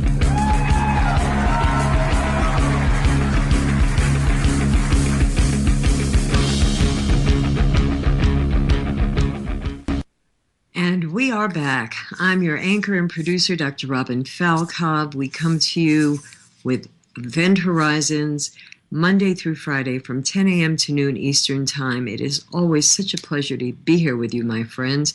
Find us at our home, freedomslips.com, and we're in Studio A. That's the home for Revolution Radio. My website is healthfreedomrights.com. I urge you all to get in touch with me. I reply to everybody. That's what it's all about, how we can all work together and make things better. I want to take just a moment to wish Gail Marie, one of the team members here at Event Horizons, a very, very happy birthday. I know this will be a really special year for her. There are so many exciting changes in place. So happy birthday, my friend. And welcome back, Donald. Would you like to give out your contact information before we suddenly realize, poof, it's over? Yeah, no, for sure. It's website is Sound of Stars. Sound of Stars is one word, .org. YouTube channel, you can just look for user DocStar77. That's DOCSTAR 77. And people can email me to doc_stars@yahoo.com or just DOC_STARZ at yahoo.com. Yeah, so that works. That's perfect. And now I had just one other bit of news to share that I'll be going into more next week. And that's another victory for us. First we saw Iceland, then Moldova, and now we have Hungary ordering the Rothschild banks to leave the country. So they're kicking out the International Monetary Fund, and that is the bane of all these countries that are in the EU and so many others who've been played, I guess, by the corporate machine in other countries around the world. So back to all of this. No, that's great news. Yes, I was so thrilled about Iceland, and there were many people who said, "Oh, well, what difference does it make? It's a small country." Well, duh, it doesn't take a lot of brains to just work on a larger scale. Big things come in small packages. Yeah, and look at what has started. So this is very cool. I'm waiting to see who is next. Okay. So yeah, it's we always can use more good news. Yeah, I mean, especially with everything that's been happening. I mean, it's really encouraging when you see an individual or a collective take a positive stance, and even more encouraging when something good comes of it, right? Yeah, that makes me think about another aspect of your work that we didn't get into, and that's your consultations. And are these things that you do as well with when you're working with a client, that you can look at what is favorable and what is not and sort of get them aware of these areas? It is. And usually the consultation has to do with, figuring out what a person's orientation, should be in regards to, it could be their life or the direction they want to go in, and also coping and surviving and thriving. Have you ever seen that movie, The Little Prince? Oh yes, of course. There's a quote in there. It's a short one. Is it okay if I share it? Yeah, please go right ahead. The quote is, "This is the little prince talking to the air pilot." I believe it was the little prince who said this, or maybe it was the pilot. "All men have the stars," he answered, "but they are not the same things for different people. For some who are travelers, the stars are guides. For others, they are no more than little lights in the sky. For others who are scholars, they are problems. For my businessman, they were wealth. But all these stars are silent. You alone will have the stars as no one else has them." I forgot how wonderful all of the writing is in that story. So many layers, yeah. It's beautiful, isn't it? Outstanding, yeah. Thank you. Oh yeah, for sure. It's funny because a lot of the observations that I've been making over the last 15 years, a lot of times it was very difficult to find anything similar in contemporary science literature. So I'd go back, even to things like the Rudolf Steiner School, looking for clues. But there was a researcher that came out a while ago named Matty Patankin, and I think he's fairly well known in certain circles. I'm just going to read a really quick bite here because it seems to be confirming some of the stuff in some ways that I've been looking at, and it's just a really short excerpt. Sure, go ahead. It's when space-time equals physical events. Emotions as 4D characteristics of musical experiences. Space-time surfaces correlate to quantum states and quantum jumps. Space-time surfaces are counterpart states of physical events. Replacing physical states with events sheds light on standardized temporal patterns of living organisms, such as morphogenesis. Dissonance, or disharmony, represents local reduction of negentropy. Space-time surfaces are restricted inside a geometric container. The geometric shape of cycle could correspond to physical properties of amino acids. So this again points back to what we see in homeopathy and TCM. Sure. Doctrines of signatures. Yeah. Well, and observed as well by Plato, the recognition if something has a red color, then it will be beneficial to the blood, and the shape of certain vegetables or fruits, and paralleling that with what it appears to match up with in our bodies. So that mindset for people goes way back, and of course Chinese medicine's written history goes back about 5,000 years. So there's a lot. And it's quite fascinating to me that you're pointing all these things out, because I find them so relevant. And that was another person whose comment I had never heard before. It's, the thing that, thank you, the thing that always captures my attention is when a phenomena is documented repeatedly and you can actually witness this.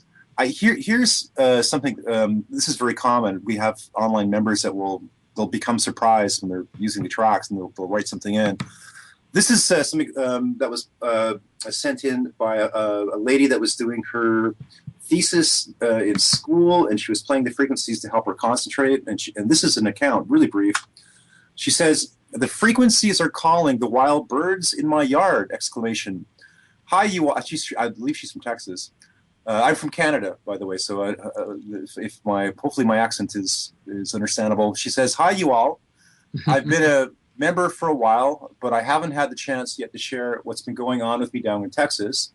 I've been playing the frequencies while I've been working on my dissertation on sound healing, toning, vibrating oneself to optimum health. I've been running a loop with Good Luck Evoker." These are frequencies of sound stars. Okay. Health Shield, Attract Good Things, Ibogaine, DNA Sweet Spin, Uncanny Timing and Intuition, and Viral Inhibitor. In my opinion, these frequencies definitely help me to stay healthy, centered, and optimistic, as well as inspired while completing my dissertation. And then parenthesis, doc stars in your frequencies, as well as the UL, are mentioned in the dissertation. So back to the subject matter. While playing the frequencies today in my office, with screen door and windows open to my yard, the wild birds started surrounding my house and were trying as hard as they could to get inside to the sounds, repeatedly attacking my screen door and even entering my garage, searching out the source of the sound. DNA, Sweet Spin, and Ibogaine seemed to attract them the most. When I tried to shoosh them away, they completely ignored me, showing no fear, and continued to try to come inside. Wow, what an experience. What do you all think? In harmony, Heidi. And so when these things come in, it's always, amazing to me and to other members that we're witnessing state change and effects in the real natural world.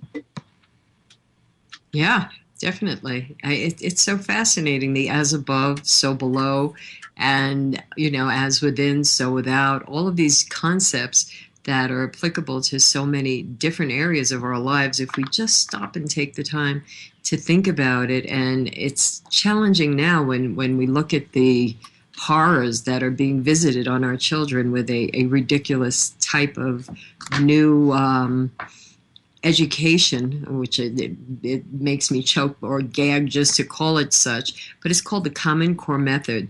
And the one thing that I see that it does, it takes something very simple and basic and makes it as complicated as possible. Wow.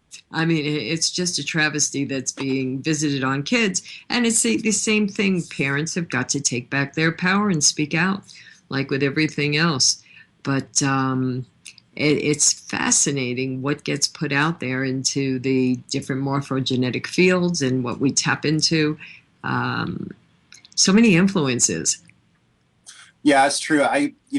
We've been hearing about the Common Core occurring in the States, in Canada, and it doesn't sound good.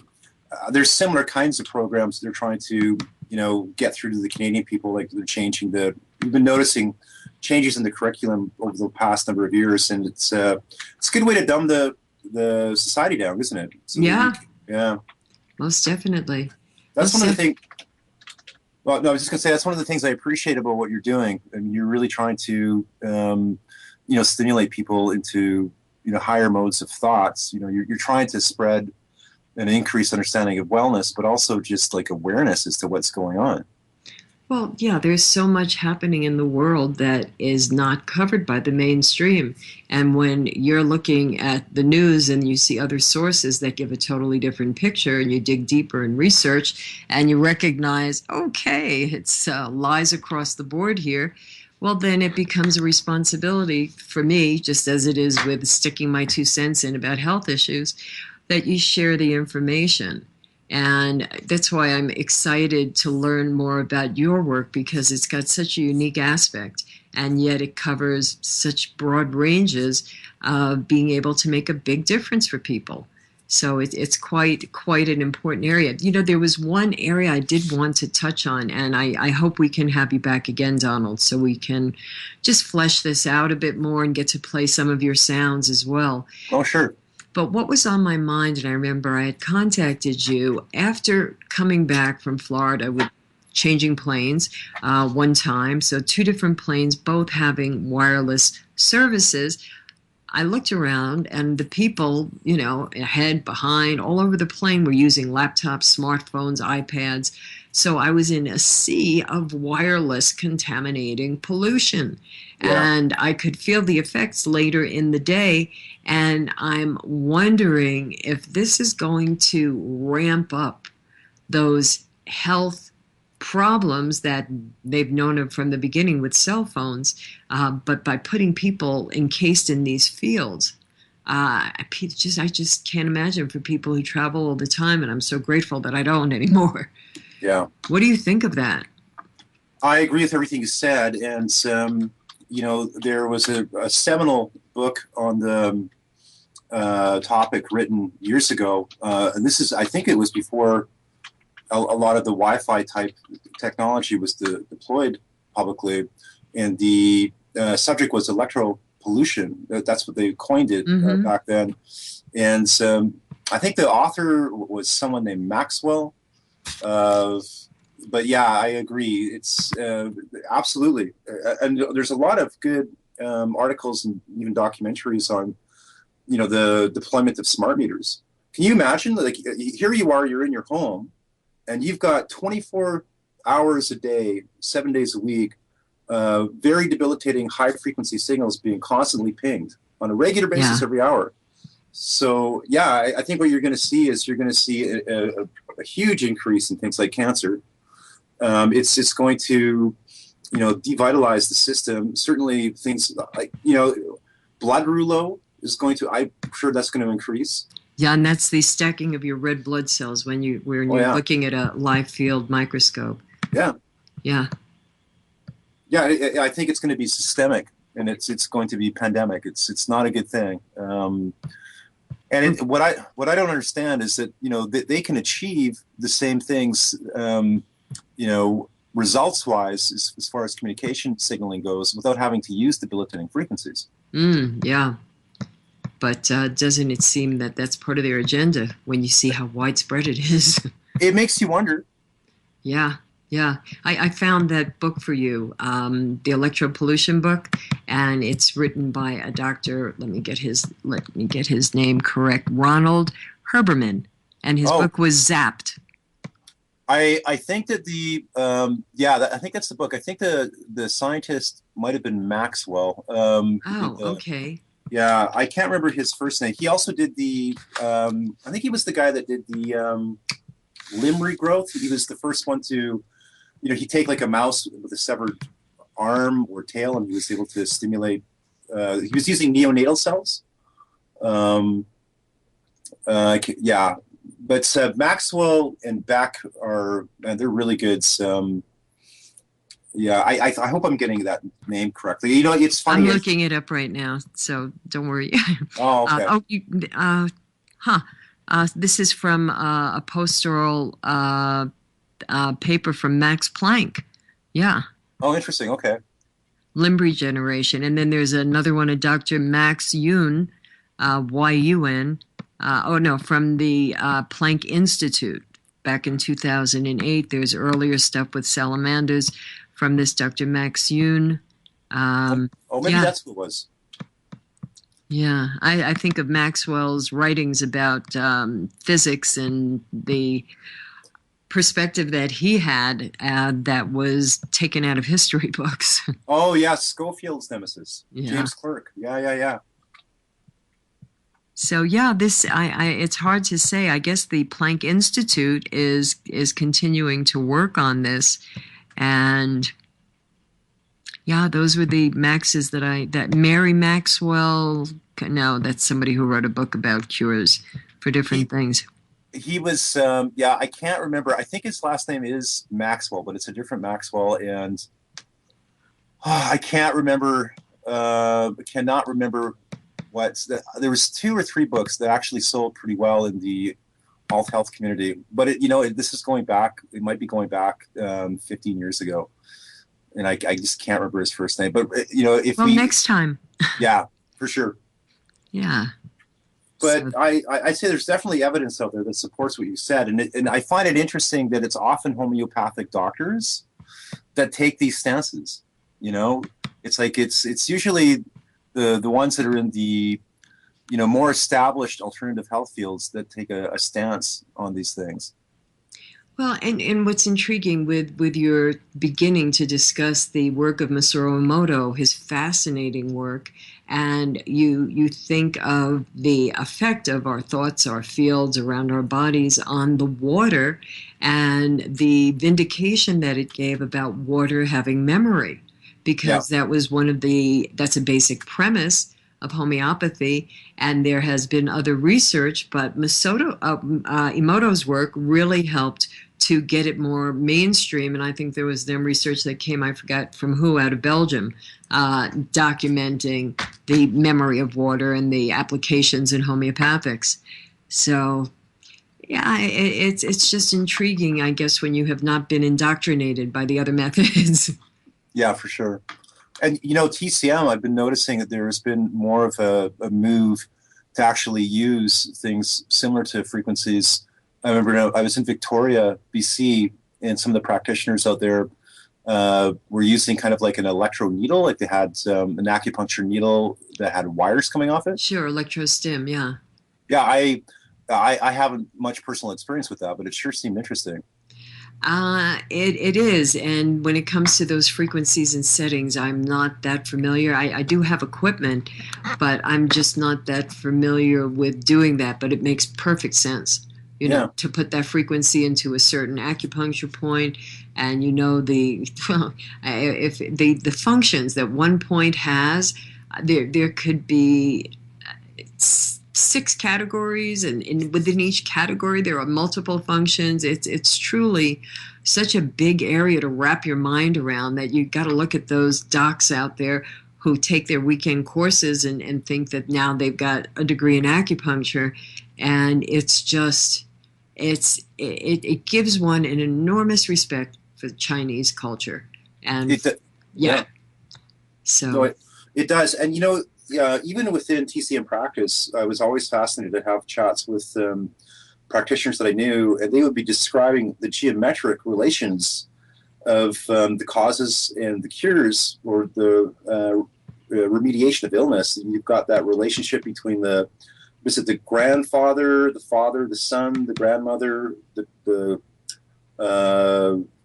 mother, and the daughter. When you've got the different lines for the maternal or the paternal.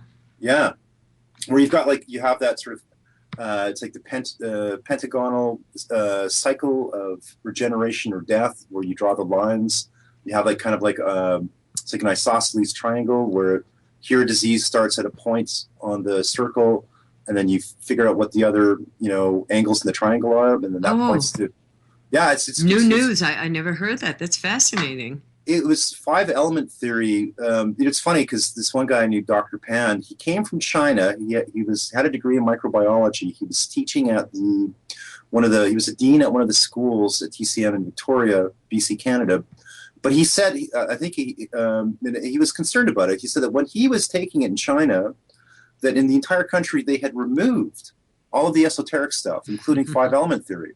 Yeah. And so he got what was state approved for TCM, but then when he went through his own education, he had to go back and pick up intentionally all the esoteric stuff that they had removed. Yeah. Oh, everything gets rewritten. It is truly crazy. We've just got a minute or so. Please wrap up, and we can talk, about when you can come back on later. But there's a weekend. What do you want to leave everybody with? Well, there's 2 links that if people are interested in the content and they want to go over some of the stuff that we covered, you go to soundofstars.org /notes. It's just notes.htm. And then there's another link if they want to check it out. It's soundofstars.org /show notes. It's SHOW notes.htm, and they can go through that. And there's articles on there relevant to what we've been talking about. So. Oh, very cool. Thank you for your organizational skills. That'll make it a big help for the audience. Well, for sure. Yeah, if you want, you're welcome to post that in the Event Horizons discussion group. Okay. Yeah, or my page so that everybody can benefit. Yeah, I'd be happy to. Yeah, thank you. Thank you. So it's been an absolute pleasure, and I've been urging everyone to go and explore and to listen. And do you ask people to give you feedback as to what they experience when they hear the sounds? Yeah, all the time. We there's actually, I think we probably have a few thousand posts and stories at least, just on the different sites. But even on the main website, people can find tons of feedback from professionals, all walks of life, from all over the globe. So yeah, I very much encourage that. It's important also just for research and development. Like when we deliver a certain frequency, it's great to see what a large body of users are experiencing. So wonderful. Well, my thanks again to my guest, Donald Adams. His website, soundsofstars.org. Make sure you check it out. We will get Donald back and let you know, and it'll all be done at the right time. So guys, you've got a lot of information, a lot of news, a lot went on this week, and a lot more is coming. It's ramping up. Your responsibility, what we ask of you, is just get out there and share it, because you guys have the power to make it better. Have a great weekend. We'll see you bright and early Monday morning for more of Event Horizons.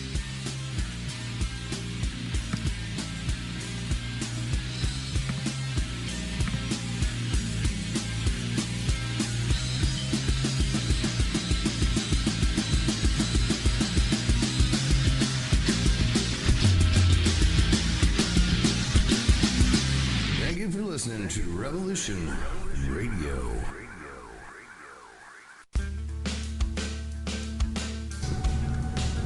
Let's imagine if you glimpsed the future, were frightened by what you saw, what would you do with that information? You would go to who? Politicians? Captains of industry? And how would you convince them? Data? Facts? Good luck. The only facts they won't challenge are the ones that keep the wheels greased and the dollars rolling in. But what if there was a way of skipping the middleman and putting the critical news directly into everyone's head? The probability of widespread annihilation kept going up. The only way to stop it is to show it, to scare people straight. Because what reasonable human being wouldn't be galvanized by the potential destruction of everything they've ever known or loved? To save civilization, I would show its collapse. How do you think this vision was received? How do you think people responded to the prospect of imminent doom? They gobbled it up like a chocolate eclair. They didn't fear their demise, they repackaged it. It can be enjoyed as video games, as TV shows, books, movies. The entire world wholeheartedly embraced the apocalypse and sprinted towards it with gleeful abandon. Meanwhile, Earth was crumbling all around you. You've got simultaneous epidemics of obesity and starvation. Explain that one. Bees and butterflies start to disappear. The glaciers melt. Algae blooms all around you. Coal mine canaries are dropping dead, and you won't take the hint. In every moment, there is the possibility of a better future, but you people won't believe it. And because you won't believe it, you won't do what is necessary to make it a reality.